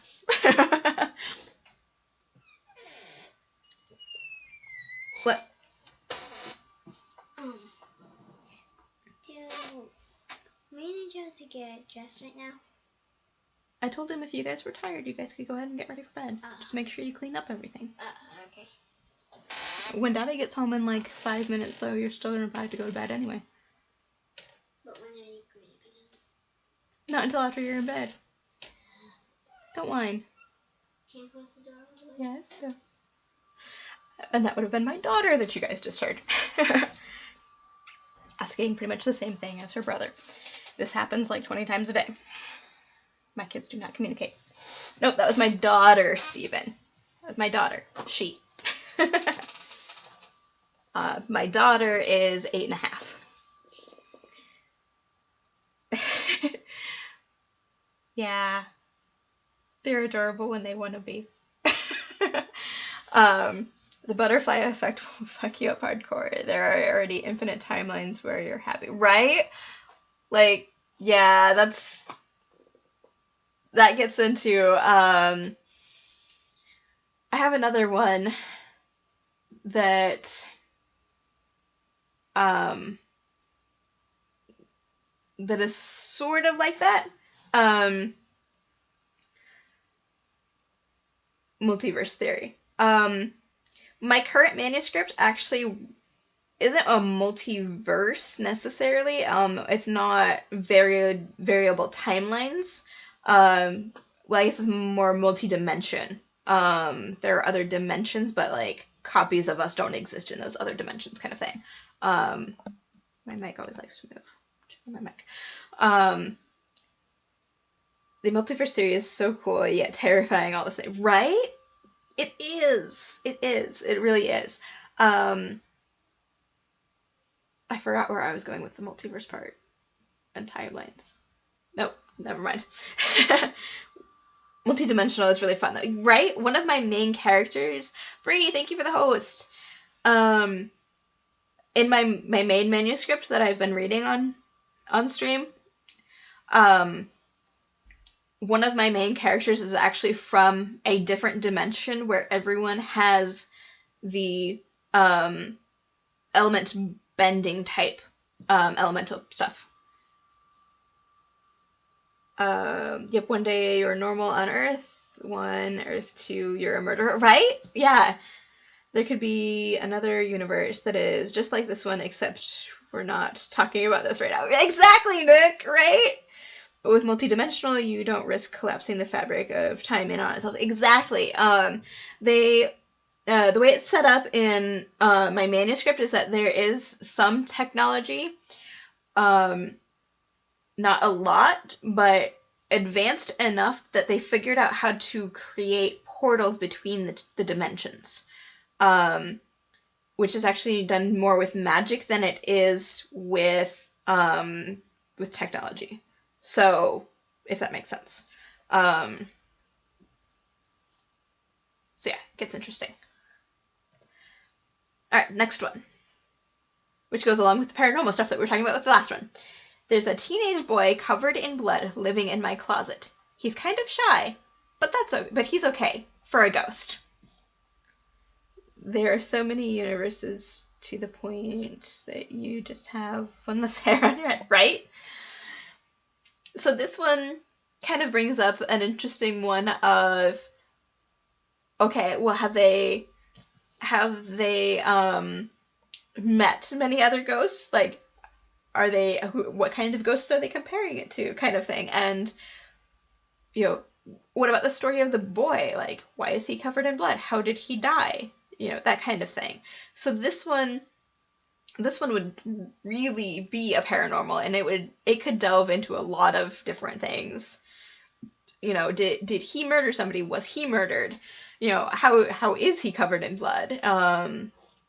Is he really a good ghost or not? I have not watched enough American Horror Story to know. Question 1, is he cute? Right? Oh, yes, Steven, right? Like, young adult, is this going to be a paranormal romance kind of thing? Entire book series. I am sure there's one out there. Like I said, I've not watched enough American Horror Story. I watched the first few episodes of the very first, and I was kind of like, this show is messed up, and I can't watch it. Wow, that's rude. She's pretty good at that for a girl. Okay. So, wait, what?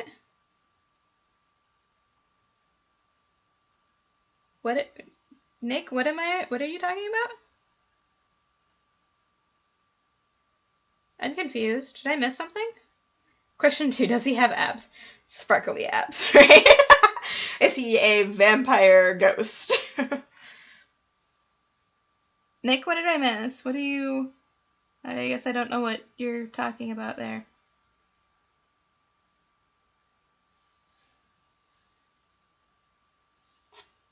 Like, he's okay for a ghost. Oh!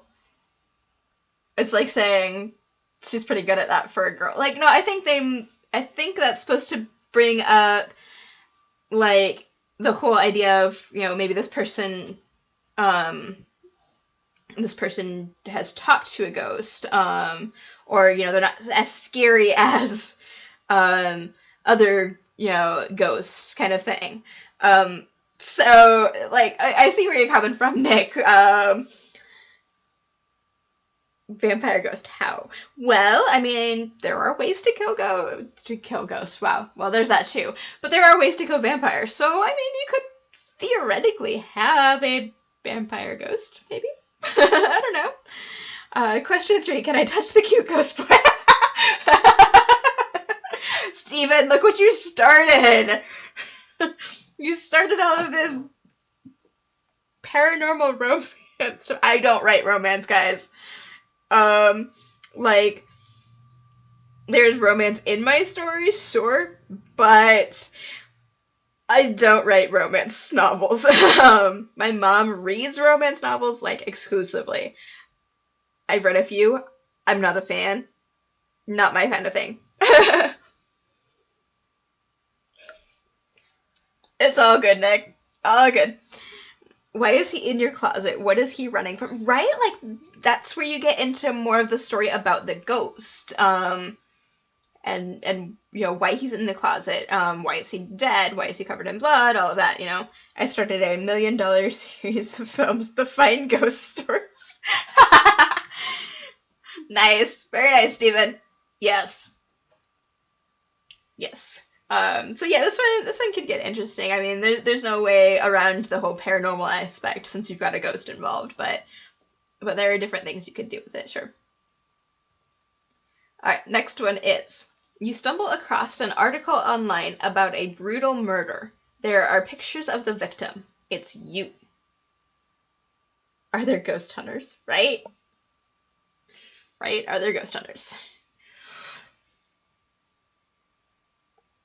Oh, excuse me. 50 Shades of Ghost. Oh god, Nick, no, don't. That's terrible. Fun fact, 50 Shades of Grey started as a Twilight fanfic. Yeah, let that one sink in. This prompt, what if you've got a doppelganger, right? So this prompt can get interesting. My first thought was the old show Early Edition, where he always got the next day's paper and he had to try to save people. So it could be something like that. Oh shit, I'm dead. 50 Shades of Shades. Wow. Yeah, right? Oh, that's terrible. So bad, guys. What if you have two personalities in one body, right? What if you're seeing a separate personality, and what if you internally killed your other personality? I mean, that does happen. So there is that. Gets his coat. Steven.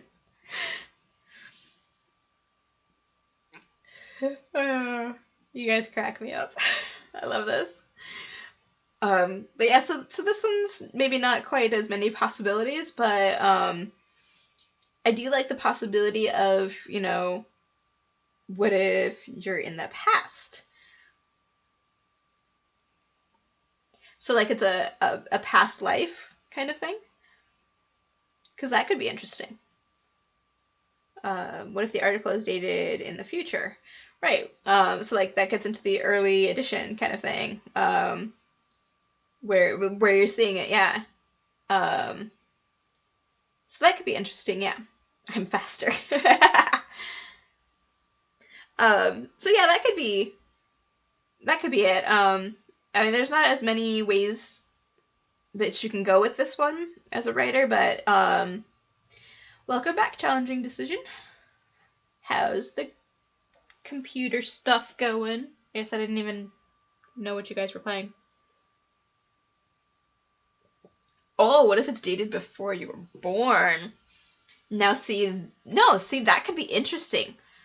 Because then you get into past lives or parallel universes again, in which maybe you died in one of those, but you didn't die in this one.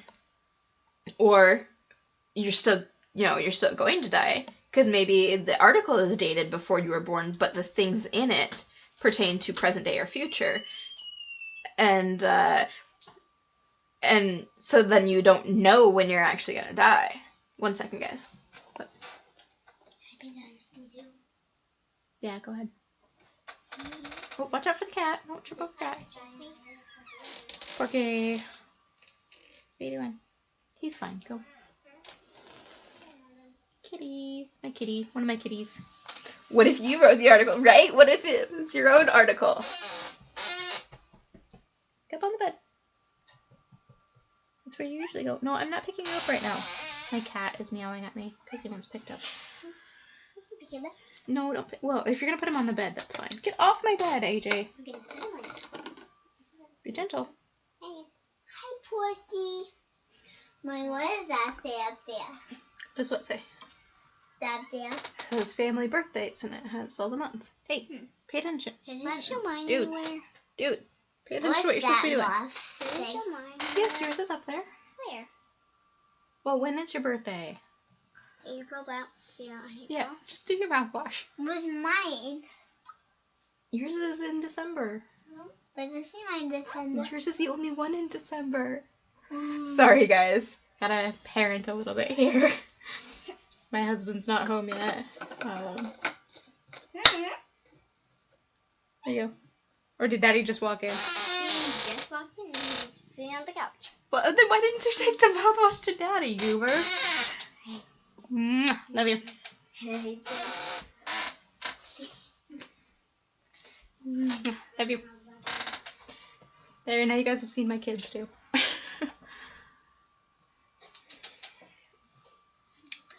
My munchkins. And my little turd butt of a cat. One of two. Pretty sure the other one is under the bed. She likes to hide under the bed. Usually I'm not streaming when it's bedtime, so you guys won't see that often.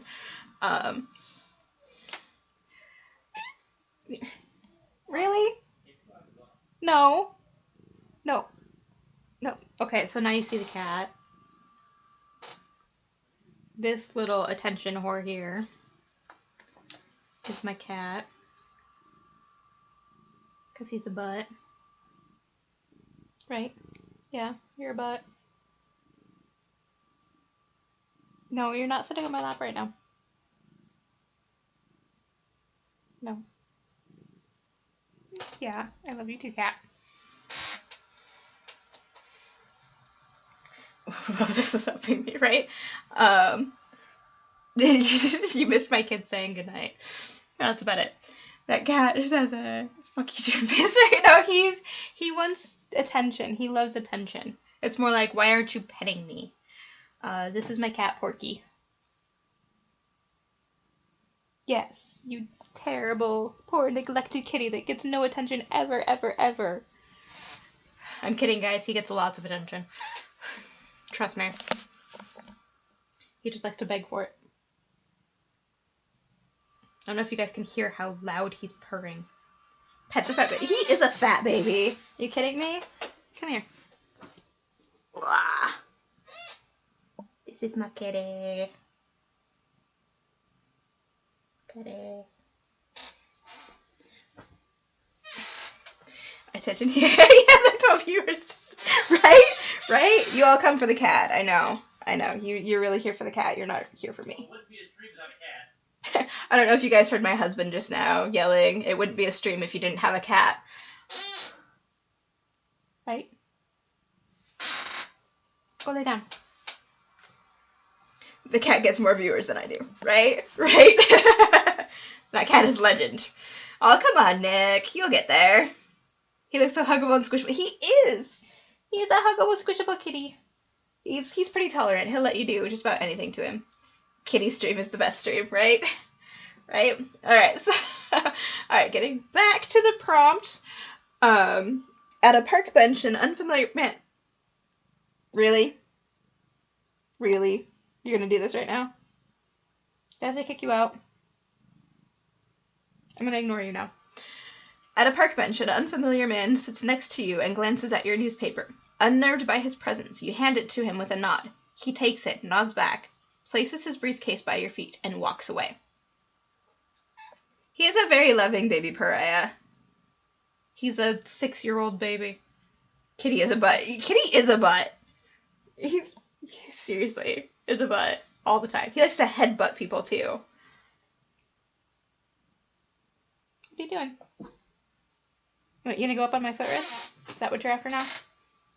Well, go on. You're not getting on my lap though. No. He thinks he's being sneaky, but he's not. I have a footrest under my desk, and that's what he's sitting on by my feet. He thinks he's gonna climb into my lap from there. Yeah, I see you. You're not getting up here.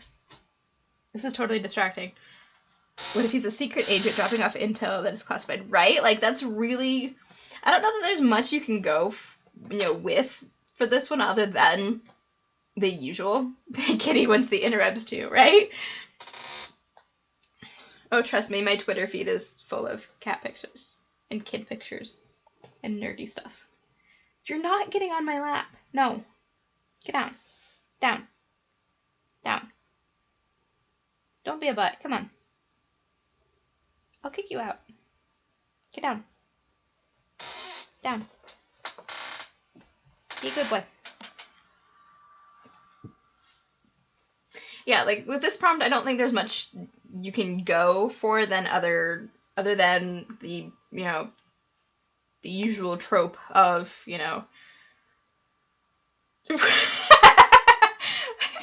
Yes, my cat is totally a secret agent, dropping off classified intel. My cat likes the internet too. It's okay, right? And there's the other kitty. You might see her if she jumps up on the bed. She doesn't usually, though. Tesla! What are you doing, baby? She's like, I'm gonna sit here and clean myself off camera where nobody can see me. Alright, next one. No one ever comes back if they stray past the border. What lies beyond is unknown. This one is another really open one that you could do a lot with. Seriously, cat, I can hear you purring through my headphones. No. Don't be a butt.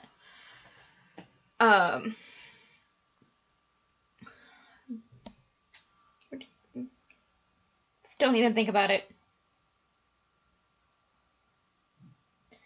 Just wait, guys. You'll see him. There are times where he puts his paws on the back. Well, she doesn't want to break Twitch's terms of service. What?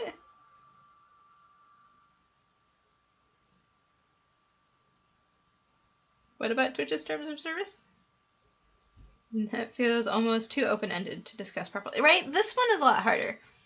It sounds to me like he did something bad and is leaving to try to make a new life. Okay, he's up on camera. Gotcha.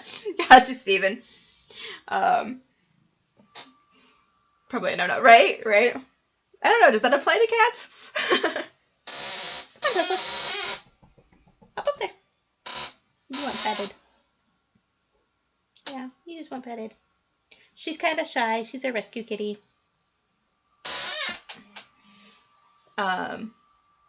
But yeah, this one is really open-ended, and I don't really know what I'd go for with it. Like, the first thing that for me comes to mind is the Divergent series, where nobody really knows what's outside the walls around Chicago, post-apocalyptic Chicago. Yes, now she has a forever home. She has been rescued forever. Yeah, I'm pretty sure she went under the bed. She likes to hide under there, because one of my blankets is stuffed under there, and she likes to make a bed out of it.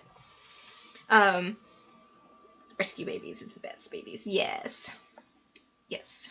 Porky was an outside kitty, too, before we took him. He was at my parents' house. And we had his mommy here, too, but she passed away a few years ago, so. Yeah. But yeah, so this one I don't know that we can really discuss too much, because there's actually too many possibilities that you could do with it. next one says, your friend tells you, pinch me, I'm dreaming. You do as they ask, and they vanish.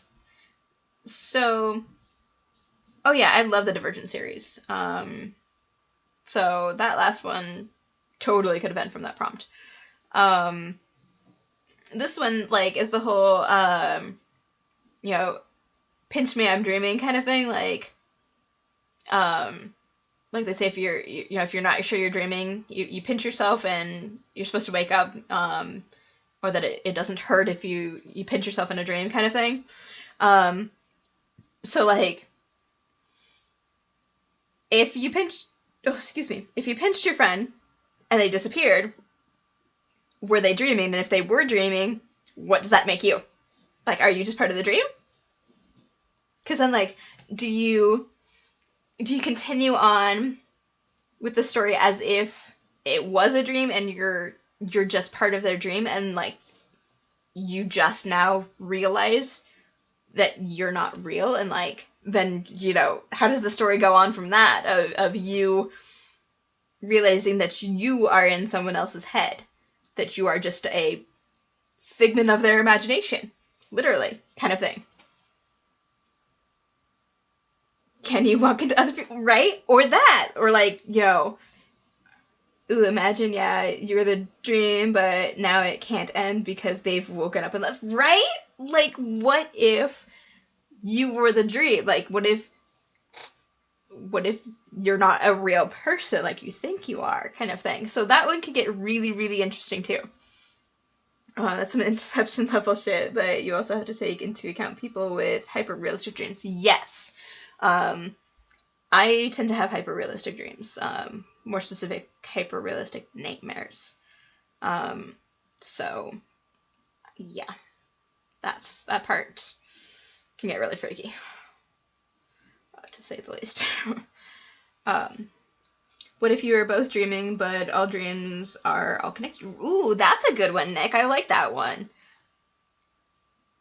That could be an even more interesting one, that like, what if when we're all dreaming, we're all actually part of the same dream, just different parts of it, like, Night Terror Squad represent, right? Pariah, you weren't around for the nightmare sequence in my my manuscript. The VODs are up, though. You want some Night Terror shit, you go look at those VODs, go listen to those VODs. You'll get some of those. So if all dreams are connected, how do you wake up, right? Like, that's the question. Like, how would you wake up?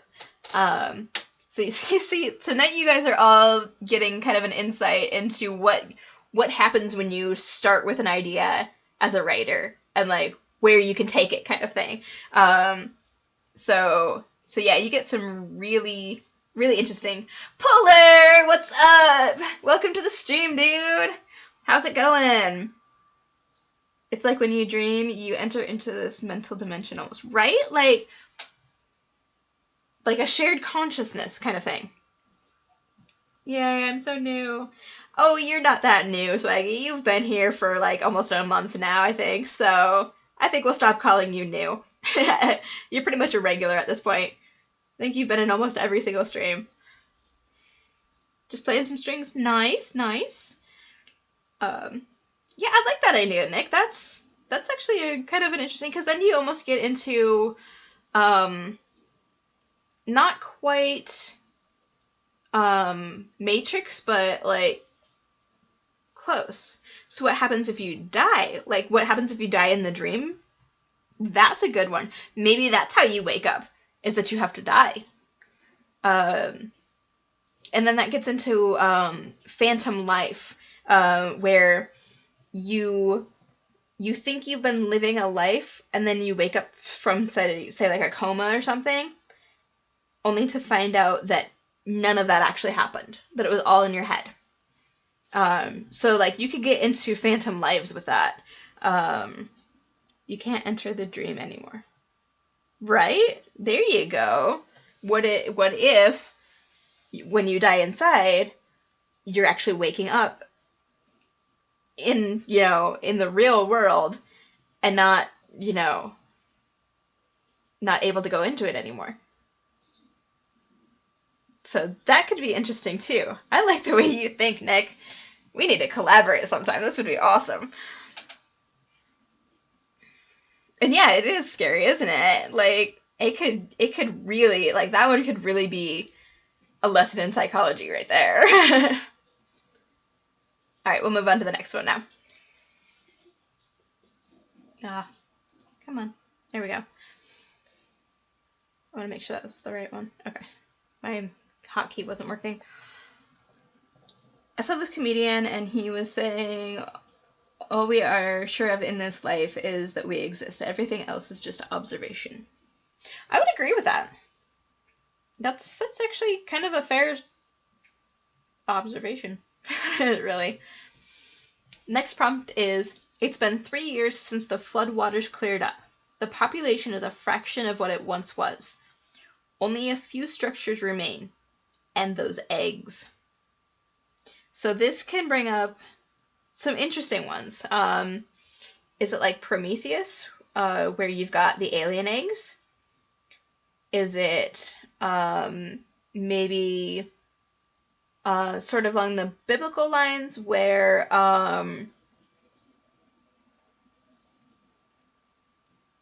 it could be like post-flood and, post, the flood, and there are these random new eggs.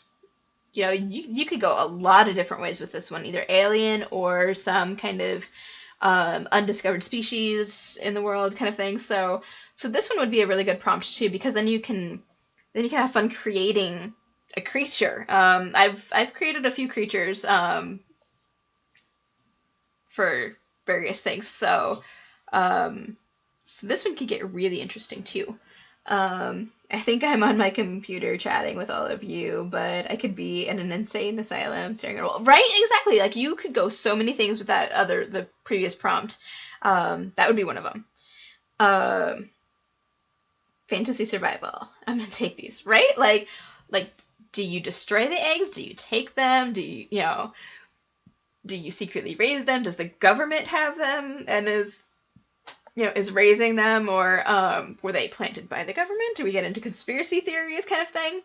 It could get really, really interesting on these. So this one has a lot of great possibilities that you could get into on these. I definitely like the thought that they aren't normal eggs. Like, I mean, this kind of makes it pretty clear.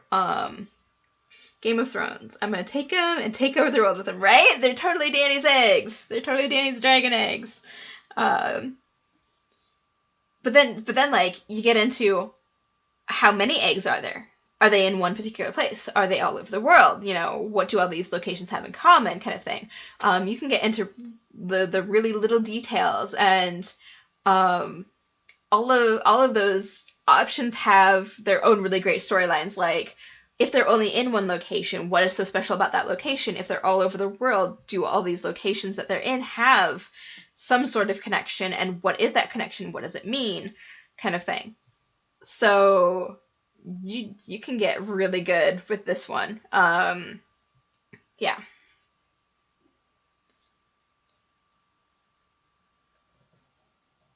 Where'd that go? Oh, she did jump up there. So that kitty, I don't know how well you can see her, but the kitty you can see on screen in my little window, that is my rescue kitty. Alright, next one. It wasn't my idea to destroy it, but it was my job to get it done. I had to deal with a guest, but I had a theory about the dream. Okay, go ahead. Yeah, go ahead. I forgot you were at work, Pariah.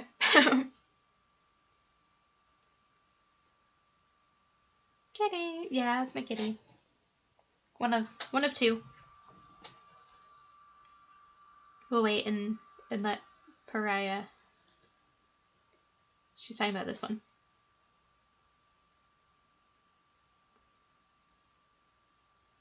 Let's see what Pariah has to say.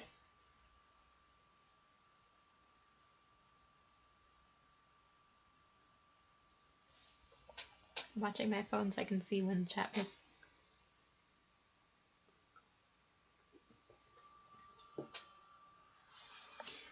To TLDR, if that happened, most people would panic themselves into an existential meltdown. Yeah, I could see that too.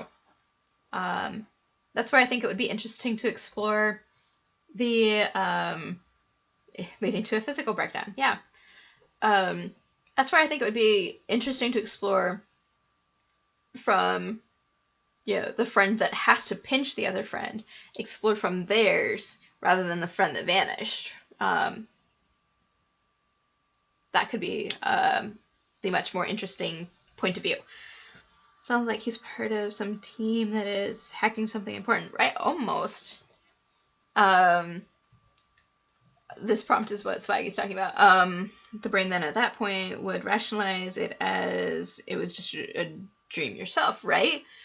Like I said, that one would be really good to get into the psychology of things. This one is pretty open-ended too. It was Hillary's emails, right?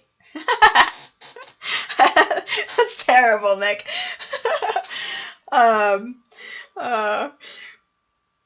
Leading you to believe you still exist in the real world, right?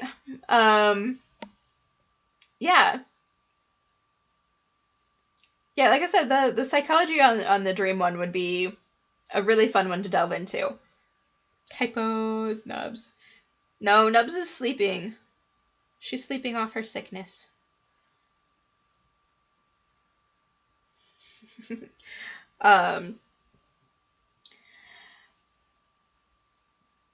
But yeah, this one could go some different ways. I like the hacking idea though of Swaggy said, because it could go a lot of ways. Hacking Trump's emails. You guys, okay, let's I would prefer no politics in my chat. Just kind of a forewarning, guys. Especially this election brings out some pretty heated debates, so let's try to avoid the politics. Not that I don't find that funny, but nubs are infectious. Side note, stream refreshed itself. Oh, no, you're fine, Swaggy. I just wanted to kind of put that out there. I don't mind the jokes about the hacking emails and stuff, but let's stay away from actual political debates, if we can. Go away, Ed. Give it time. It will. So what? A chocolate pie? You know where to find those, right? You know what I'm talking about? The little. Okay. Sorry, my husband was asking me if I wanted anything from Fairway, local grocery store. Now stream is black. Oh no! Bark at it, Brett, right? Bark at it like you did the last time. I had some issues with Twitch earlier watching Waffles stream where it would get black, but I could still hear her. So I would say, as long as you can still hear me, it should be good. Good work, hubby, right? He has his moments, I'm kidding. He's decent. He was trying to be quiet and not let my microphone pick it up. He was just whispering from my door. Alright, so next one. You are a human kept in an alien zoo. Tonight you make your escape. Now, this one could be really, really interesting because you could do it on pretty much any planet in our solar system or any other planet outside of our solar system that's been discovered, or you could make your own planet, which would get it really, really interesting. At least your internet didn't cut out twice in the middle of playing a competitive CSGO. Yeah, that would be bad. Okay, Steven. But yeah, so this one could get really interesting because depending on what planet you're on, you're going to have different things outside of the zoo that you're going to have to deal with.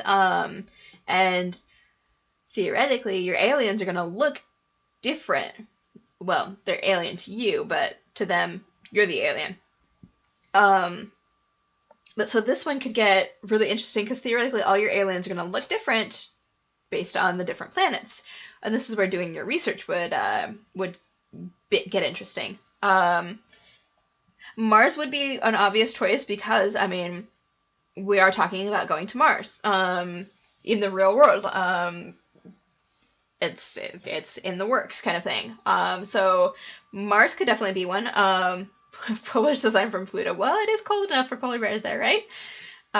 Welcome back, Pariah. You didn't really miss anything. We just moved on to the next prompt. That's all. Dang it. You know, I grew up with it being a planet, so it will always be a planet to me. So feel free to call Pluto a planet in my chat. I will not care. Wisdom from Jupiter Kid.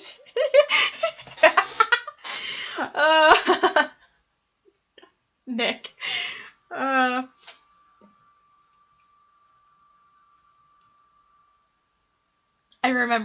sort of remember that old rhyme thing from elementary school. But like I said, this one could be really interesting because if you've ever watched the show Face Off on the Sci-Fi Network, they have challenges sometimes of for the contestants of creating a unique alien based on, you know, a visual prompt that they give. So it's kind of like that. You do your research and you look into, you know, the atmosphere and stuff and like think about, okay, well, what would aliens look like based on these things, kind of thing. Aliens are never something I could get into story-wise because we're so close to the possibility in the real world. What if you are setting off to Mars, landed, and got captured, and trying to make it back to your ship in one piece? That's a good one. I think Sis is from Venus because she's hot. I think Sis is still sleeping, Polar, so I don't think she's actually paying attention to chat right now. Who's to say that we're the only sentient and intelligent life in each of the universes out there undiscovered? I'm so sorry. I know, Polar, I know. You take every opportunity to do it. I know. I'm cool with it. It's alright. I agree, Pariah. I mean, because then you get into the whole thing of, because I'm like you, I don't think we're the only ones. I think there's other life out there. And this would be kind of a good way to explore that. Because, you know, we see all the time in TV and movies and everything that a lot of times they look like us. And I don't think that's going to be the case because of all the differences in atmosphere and everything. I don't think that would be the case. So I think this would give a really good chance to create new species. Welcome back, Waffles. Boys are from Venus because we have a Venus. Oh, Nick. So Pokemon are real, right? Like, you could totally make Pokemon. You could make your own Pokemon. Totally. I could see that, Swaggy. Making sure my cat's not being a butt. I think he's finally resigned himself to just sitting on the bed. Thanks, I got foods. Ooh, what'd you get? What nummy noms did you get? My husband went off to the grocery store down the street to get food, I guess. He's getting me a chocolate pie that I will eat after stream. No food talk, please. I'm starving. Oh, well, go eat, Nick. Go eat. It's like 9 o'clock there. Who's to say other beings haven't already made contact with us and we just don't know it because they're so well disguised, right? Like, that's another thing. I'm stealing these from my idea tank. Go for it. Hell, I stole them for the stream, so yeah, go for it. I would get you food colored, right? Nick, go get food. My fridge is empty. Oh, I'm sorry. I would send you food if I could.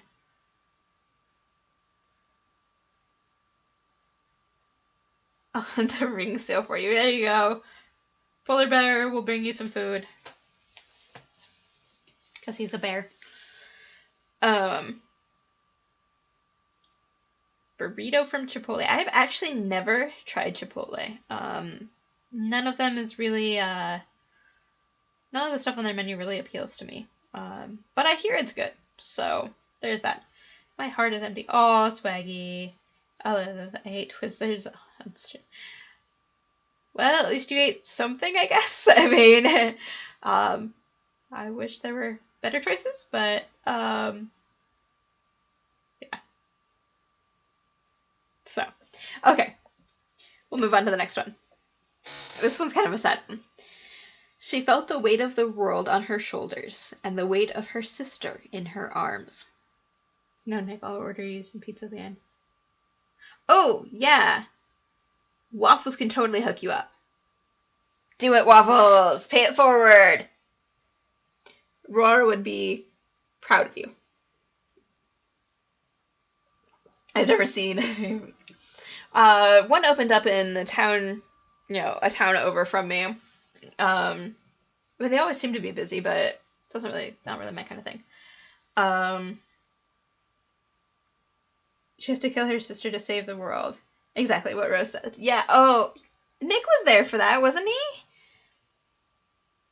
he? Nick knows, I think. You should totally just pay it forward and order him a pizza for delivery. It'd be cool. I've done that for friends in other states before. I totally get it. I ordered a pizza from here in Iowa for friends in Ohio once. So, yeah, you can do it. Oh, yeah. I'll let Waffles decide if she wants to talk about that in chat. I mean, it was a really good thing. It was a good thing. But I don't want her to get all teary-eyed again. It was happy tears, but Waffles, you can tell that story to Nick either in chat or in whispers, whatever. I'll leave that up to you. I'll order him all the pizza, right?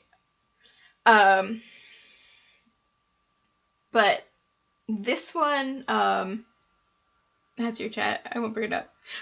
No, I'm cool. I mean, it happened to you, so I don't want to talk about it, unless you want me to, kind of thing.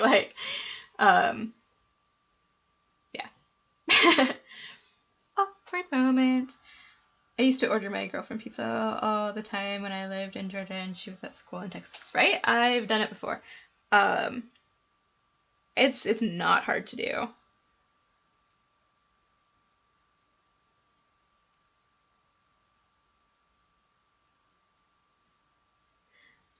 You all should go follow Waffles because she's also an awesome streamer. I don't think I have any mods in my chat right now that can do the shout out for me. So I had to do it and type it. Oh, well no, Skull's lurking. He's spending time. Oh, did I? I did. I spelled it wrong. I'm sorry, Waffles. Don't hate me. Let me fix that. Because I'm doing it on my phone. Let me type more carefully this time. Waffles, please. There. Waffles, please. Yes. Ha. There we go. Now the link will be proper. Follow that link and give Waffles a follow. She had a very awesome day today. So it went roo roo roo at the end for Raya. That's a bit of an inside joke, guys. Sorry. But this one kind of gets interesting. Because, is she trying to save her sister? Does she have to kill her sister? Did she kill her sister? Kind of thing. So there's some possibilities you could do with this one. For sure. And they're really good ones. So I kind of like this prompt. And to me, it doesn't necessarily have to be sister. It could be brother, too. Because I feel like the sister bond is, pretty strong. I have a sister as well.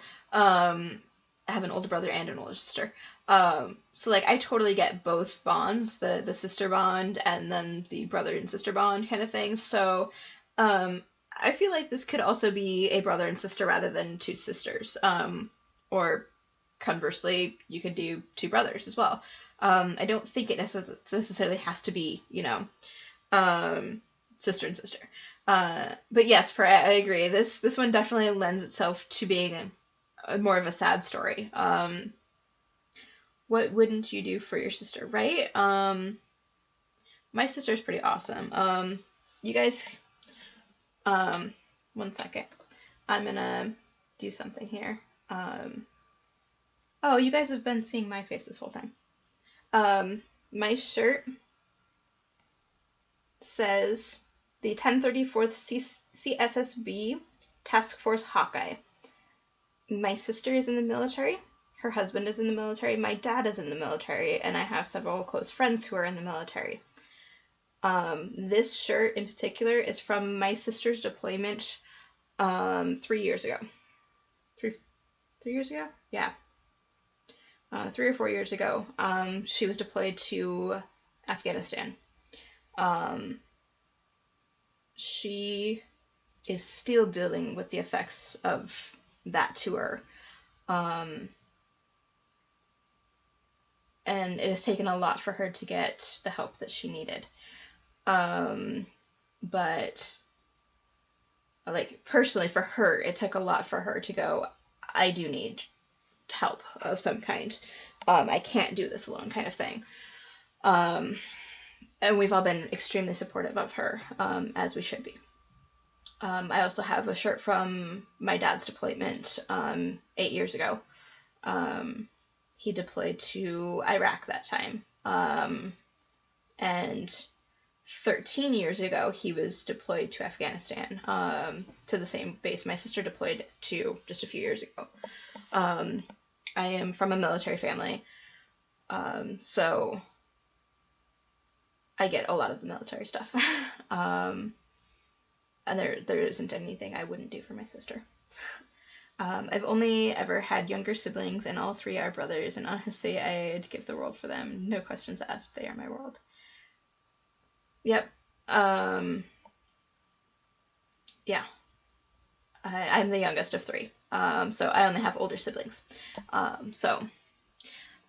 have a lot of aunts and uncles, though. My mom's the youngest of 6, and my dad is the second oldest of 4, plus 2 step siblings, so technically 6. So I have lots of family. Don't want to get political, but yeah. My sister has been as open as she can be about her struggles. She is actually dealing with PTSD. She finds that being open has helped some. When she finally told us all about it, she felt a lot better knowing that we knew now what she was going through. So it can be really hard. And she has actually switched therapists a couple of times, just trying to find one that actually fits her better. And she thinks she's finally found one that does really help her a lot, which is great, because now she's really, really getting the help that she feels like she needs, and it's really helping her a lot. So if anybody out there is dealing with that kind of thing, I say definitely go get help. Don't be afraid to go get help if you feel you need it, and make sure you have people around you that will support you no matter what. Besides my sister, I have one friend that has ADHD and depression and anxiety, and my brother has dealt with some mental health issues as well. So it's pretty prevalent, and the best thing you can do is be supportive. I don't want to go into details, but I know firsthand asking for the help is the hardest part, because you feel like you're weak and you're not. You are the farthest thing from weak by asking for help. So anybody out there, whether it's your first time watching my stream or not, reach out to me, to anybody. it's hard, but it'll help. You will be surprised at the support you will get when you reach out and say, hey, I've got this issue and I need help. If your friends are really your friends, they'll be there for you. That's how you know you've got good friends.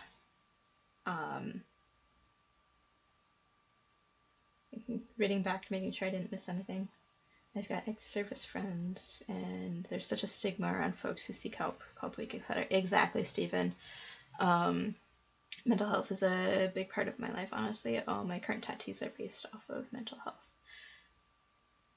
Nice. I don't think I've actually seen any of your tattoos, Nick. I guess I didn't even know you had any. But when you find a healthy way that... Oh, hang on, guys. I gotta take this call.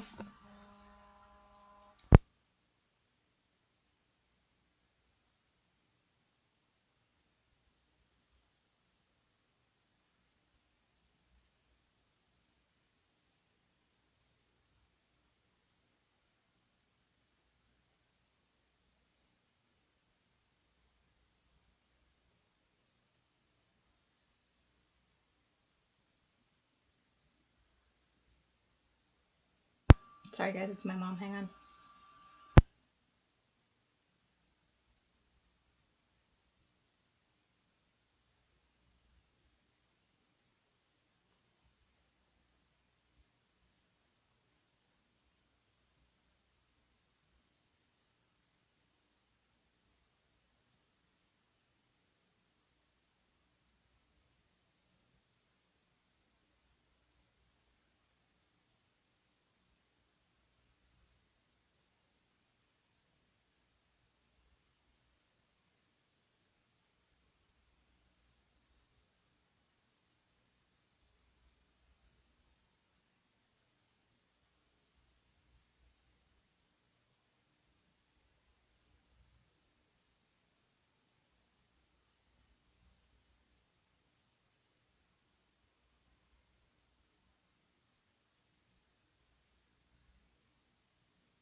Sorry about that, guys. She had a question about my niece's birthday tomorrow, asking if I had blue candles because apparently my 3-year-old niece is now expecting blue candles on her cake. So, thankfully, I'm pretty sure I have some. So, all right. That being said, if anyone ever needs someone, I'm here. But no, I'm here to be the person I wish I had sooner. Yes. Mental health isn't something to joke about. I don't joke about suicide because I deal with that struggle daily. If anybody needs me, DM me. Too often we don't treat mental health issues with like health issues. People can't see them, so they aren't real.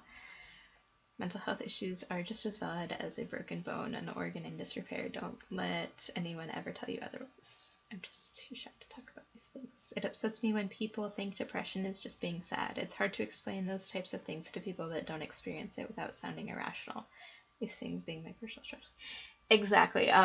Nick, yes, exactly. I deal with depression. I have dealt with depression and similar things to what Nick is talking about since my teenage years, so I've been there.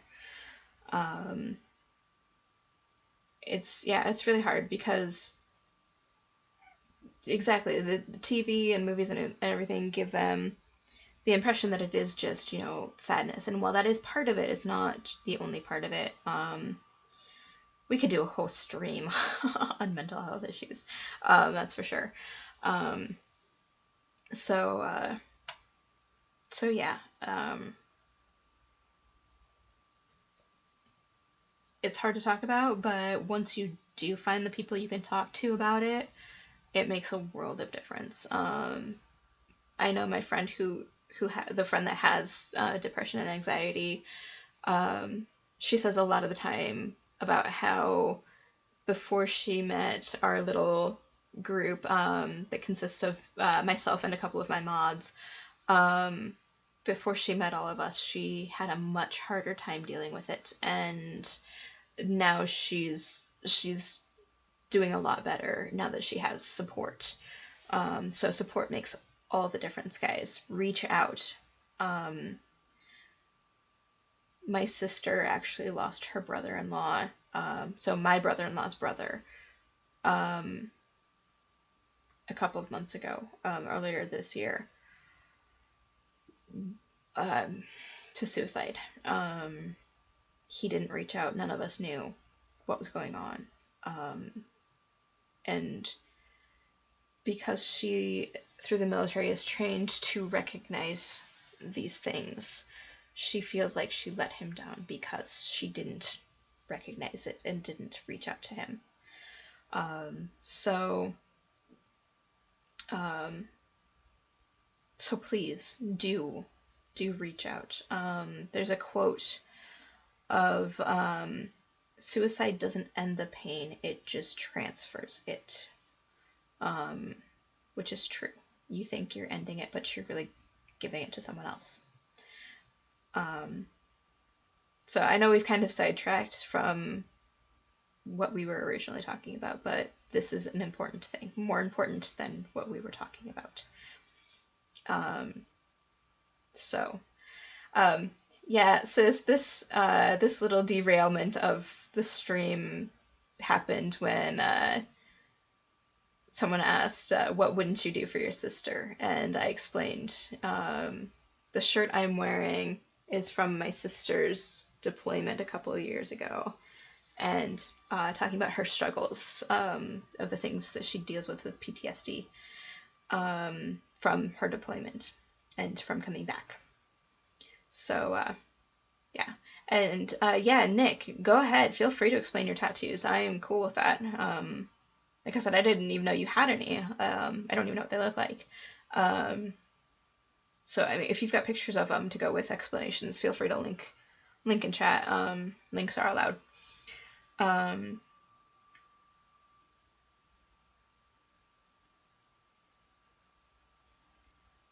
Too bad there's no war to kick out depression out of kids, right?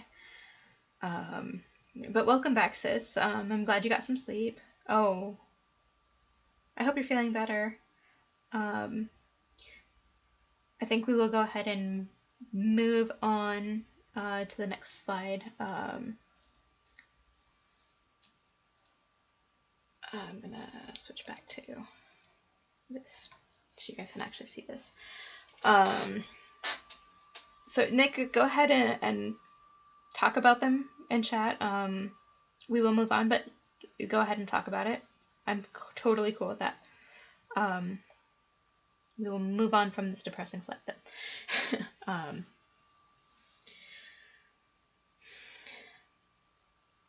Move on from that one to this one. Welcome back, Bree. The next prompt says, I didn't know what to do. I just knew it needed to stop. Grave after grave after grave. I got tired of burying my friends. You don't need to apologize, sis. You're sick. You're allowed to sleep for as long as you want.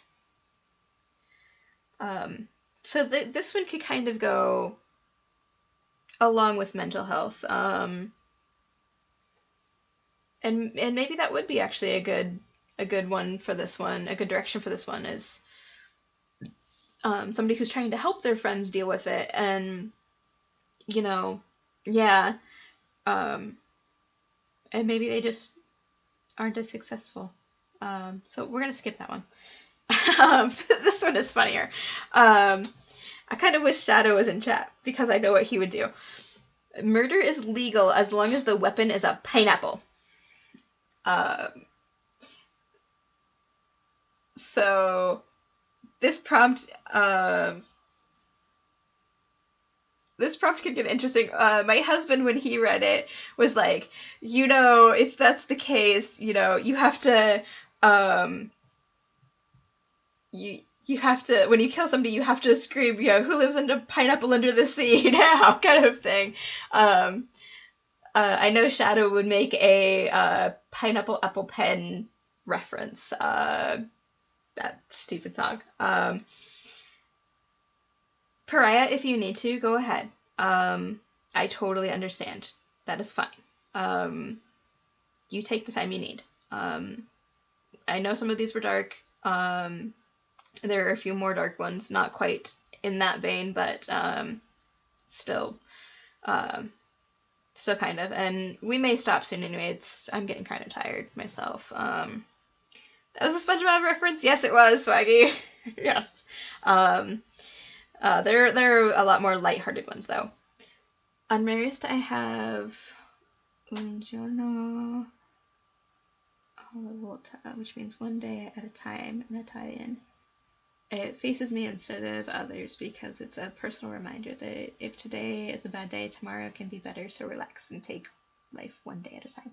Yes, I like that one. That's awesome. All of my tattoos face me as well. So I get the whole facing you kind of thing. But so this prompt is really kind of funny because, why would you murder somebody with a pineapple? Like really? Of all things. And, you could substitute almost any object into that, and it would still just be as weird. So I can whack somebody rapidly with a pineapple, right? Right? That's totally it. Oh, sorry, my nose itches. So yes, I would totally be like, this could be an interesting one. Just how many murders are there? Death by pineapple kind of thing, you could put other foods in there even, and it would still be just as weird. Just as interesting. So, yeah, that one, yeah. Humans have discovered once you surpass the age of 130, you start to regenerate and get younger. You just have to make it to that age. I can't take this. Right, that one is terrible. You can't take that one seriously at all. You try to submit that to a literary agent to get published, and that's just gonna... Yeah, the pineapple one's just gonna go out the window. Nobody's gonna want to publish that. Or it's gonna be so unique that they're gonna want to publish it. One of the two. Drive-by fruiting, right, sis? So this one,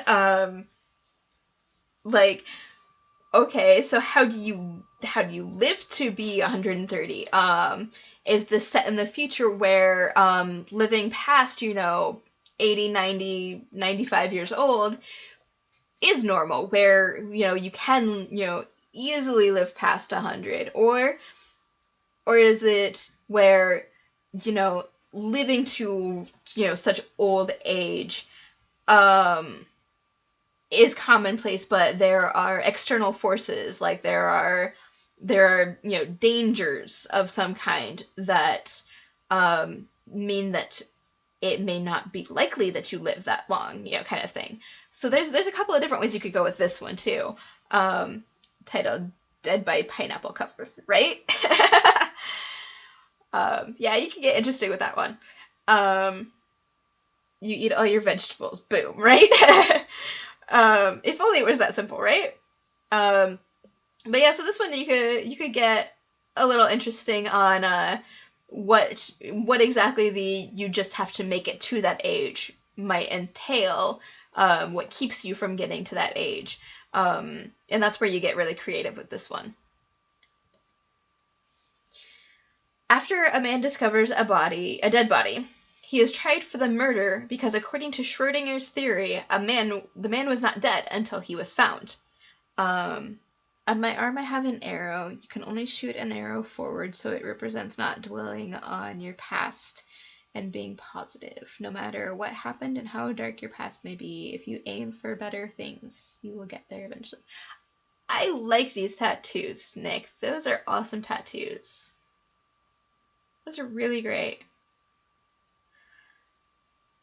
So if you don't know what Schrodinger's theory is that they put a cat in a box, and the theory is it dead or is it alive when you open the box? Kind of thing. Is the very basic gist of it. I'm kind of tired, so explaining further that is not going to happen. So there's no way to prove it because if you open the box and it's dead, it's dead. If you open the box and it's alive, kind of thing. Like, you don't know until you know, kind of thing. So if you see a dead body, avoid it, right? That's basically it. So this one is kind of, I don't know that I like it as a prompt personally, but it does raise some questions for what a society based on this kind of law would be like, because theoretically you could commit murder and not get caught because whoever finds the body is going to get charged. So you just have to make sure you don't find the body. And whereas by measuring, you're affecting the state of the body. Exactly. Steven's getting all scientific for you on Schrodinger's theory. So, like, this could be all sorts of different in terms of, how that kind of law would affect society. It's about the person who married a theoretical quantum physicist, right? Stephen married a very smart woman. So wait, if a body falls in front of you, then you're gonna get arrested for it? You're all too smart for me. Swaggy, like seriously, that's where you get to explore, what kind of society does this law create? So there's that. And it could be really interesting to explore that. Because theoretically that's going to be kind of a more dystopian or anarchist type society rather than, our standard world or utopian. Definitely not utopian. So yeah, it could get interesting.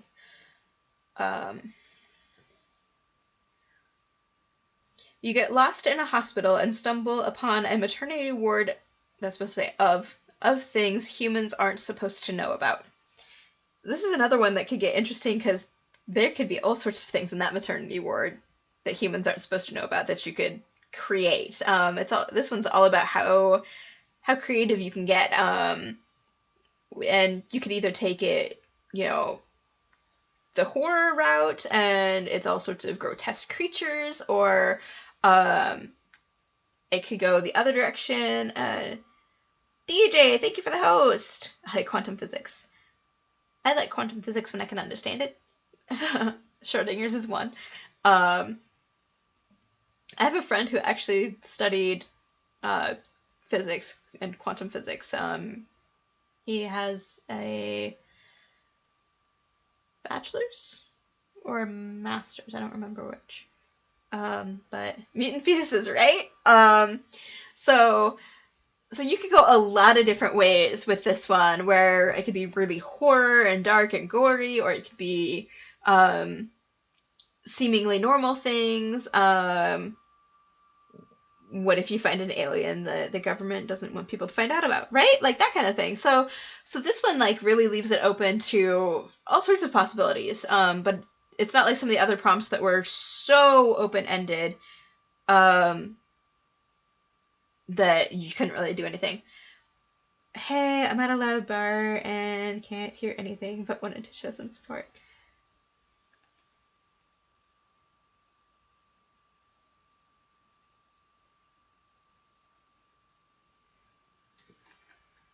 So yeah, this one could get really interesting too. Which, going along with that, is this. We knew the invasion was coming, but nothing prepared us for how cute they were. Some people suggested maybe they were tribbles. If you watch, All I Know About Physics is What Goes Up Must Come Down. I'm not the sharpest pencil in the pack. It's okay, Nick. Quantum physics is generally above a lot of people's heads, so don't feel bad that you don't understand that. Trust me. Illidan, right? You are not prepared, right, Waffles? Like I said, some people thought of tribbles, the little fluff balls from the original Star Trek. I would say also Ewoks. I made a joke for anybody that watches Disney XD. Who've ever watched Phineas and Ferb, Meep, if you know who Meep is, the little guy, I would totally say Meep, Meep and their cuteness, but yeah, you could really go, like, all sorts of things. I know somebody once said Furby. Nick, nice. There's nothing you can't learn if you set your mind to it. That's true, Swaggy. So yeah, this one could be really interesting, whether you used something, something that already exists, or you created something, or whatever. This could get really interesting, too. I'm going to look and see how many slides we have left, because I'm seriously getting tired. Alright, we'll go for a couple more, and then we'll save the rest for another stream, if that sounds good to you guys.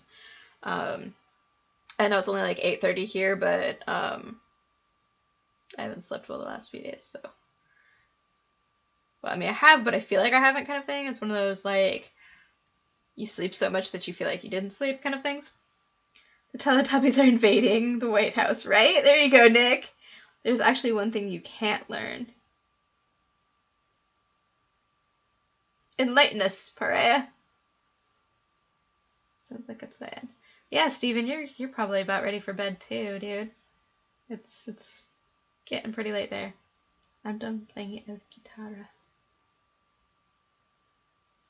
Nice. Nice. Alright.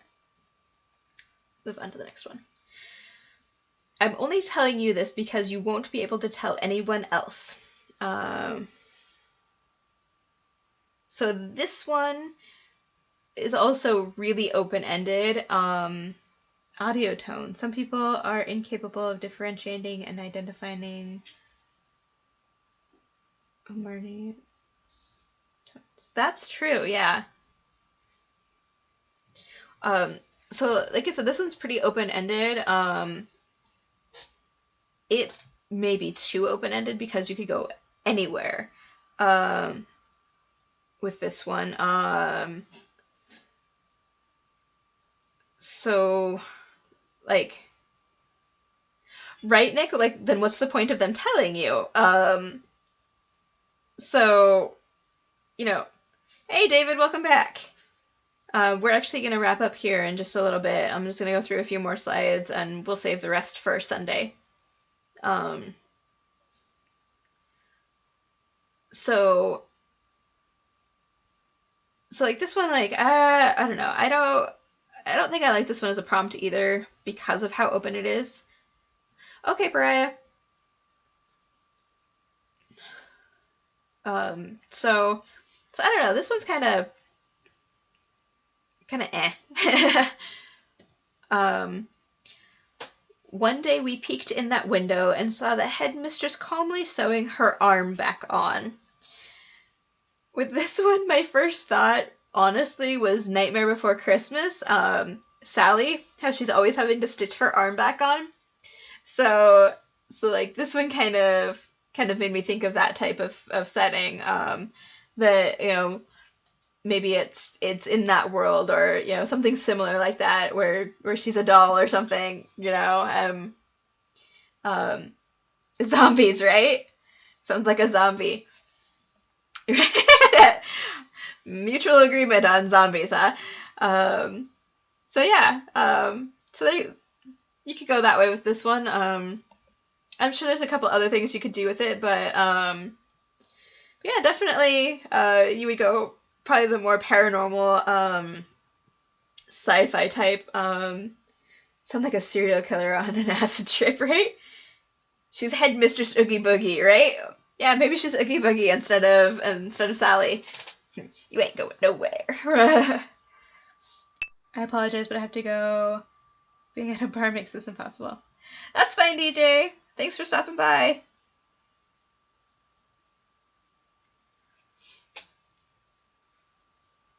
Yeah, I'm starting to get a headache, so I think definitely the next one will be our last slide. Alright. This one gets really interesting. You come to the realization that the fence around the orphanage, yeah, I'm saying that right, honest, is to keep the public safe from the children there, not the other way around. So what they're saying is that fence isn't to protect you, or is to protect you, not to protect them. So, no, I'll be good, Polar. I've got some ibuprofen I can take when I'm done. If anything. A lot of it is just wearing my headset for an extended time. They're all inbreds, Nick. Nick, that's terrible. I guess that's one way you could go with that story. Steven's back at zombies, of course. For me,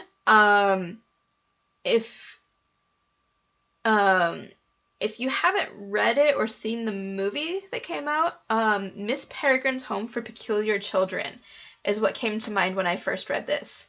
So Swaggy's got it. That's where I was headed with this.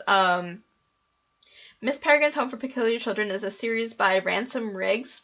The movie just came out a couple weeks ago. I've not had a chance to go see it. I'm a little annoyed at some of the changes they made, but that's what happens when you read the books before the movies come out. They aren't major changes, but it's kind of one of those why did they need to make the changes kind of changes. But it's a really good series, really good book series, so I highly recommend it. It's got this kind of similar thing where these children are kept inside of a time loop that is kind of removed from our reality, but there's a way to get into the time loop and get back out. But that time loop protects them from us. So it's kind of the same idea. But maybe they're all asshole kids that got kicked out of alternative school. That could be Nick.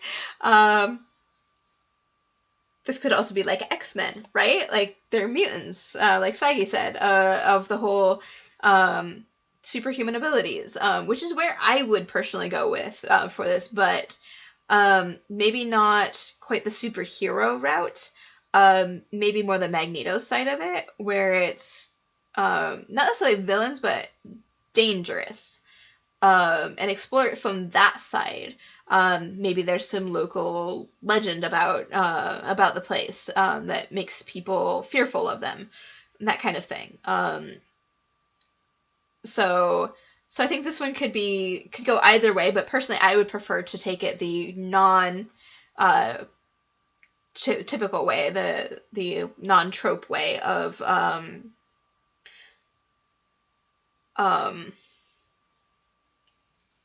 going, maybe not necessarily evil, but just dangerous in some way. So I think this one could go interesting too. Brotherhood of Evil Mutants. Yeah, something like that. That could definitely work. Or maybe they're not even mutants, they're just dangerous children kind of thing. Maybe it takes place in the 20s and oh, Nick. I mean, If you hadn't said takes place in the 20s, I probably wouldn't forgive you for that one. But depending on the setting of the story, you know, being in the 20s all the way up through civil rights, that could be a valid setting. Politically correct, not necessarily, but I hesitate to say you could get away with it by putting it in that setting, but also no publisher in their right mind would ever go for it, kind of thing. Nick means well. Don't hate on him, guys. Honest, he means well. But like I said, like, if it was a specific time period, then you would want to make your characters fit that time period. So, I mean, it's a fine line there. It really is. That, however, does bring to mind a nonfiction book, one of the few nonfiction books that I have read, which is Black Like Me. I don't remember it. Hang on.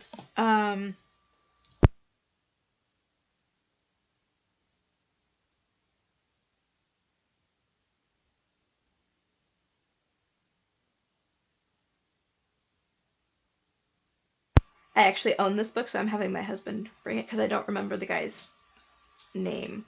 I know it's John something. Yes.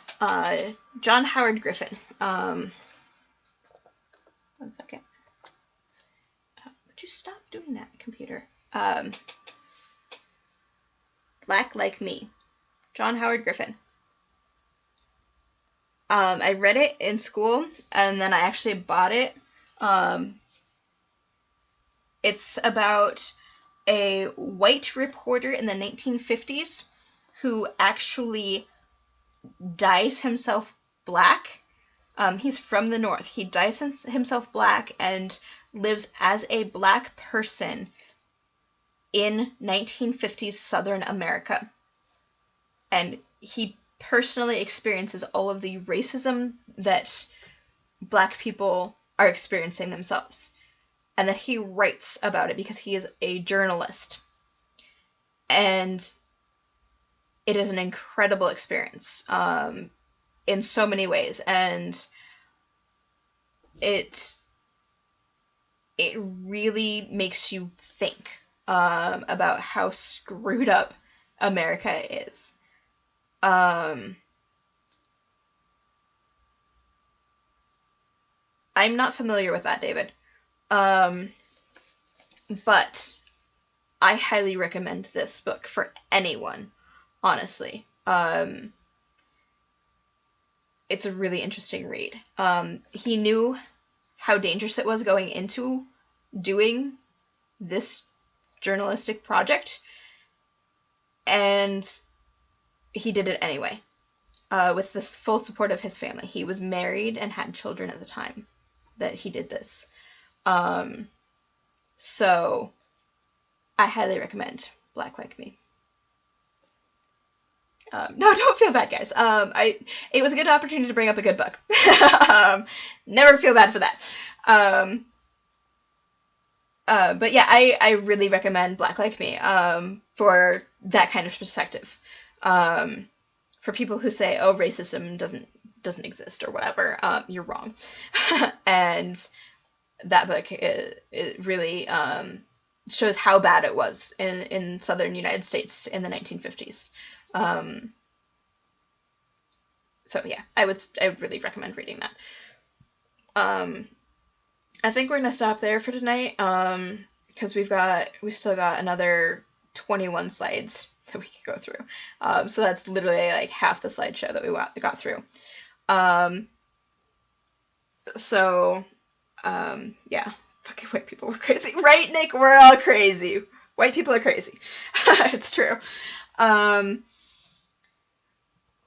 So, what the fuck, cat? Tesla, your little butt. she's getting into stuff again. She's been a little psycho at night and knocks shit over in my room. So yeah. But yeah, so I won't be streaming tomorrow. Because I have the birthday party to go to, which is at the same time as what I normally stream. So Sunday, probably. Thank you for the wonderful stream and even better conversation. Always, guys, always.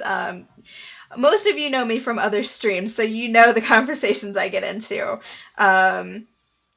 So definitely come back Sunday, probably around, I think I'm going to plan around 3 p.m. Central Time, so 4 p.m. Eastern, and what is that, 9 or 10 for you, Steven, in Europe, Central Europe time. Yeah, 9, because you guys are like 6 hours ahead right now, right? Yeah. So we'll continue with these, and depending on how fast we get through these, I might read through some of the manuscript and whatnot. But yeah, thanks for coming through, coming by to the stream, everybody. Have a good weekend. I will see you guys on Sunday. You can follow me on Twitter at thatsarahperson, SARAH. My links for my blog and my YouTube and my author page on Facebook are all down below in the descriptions. Yeah. With that said, I will see you guys Sunday. Have a good weekend.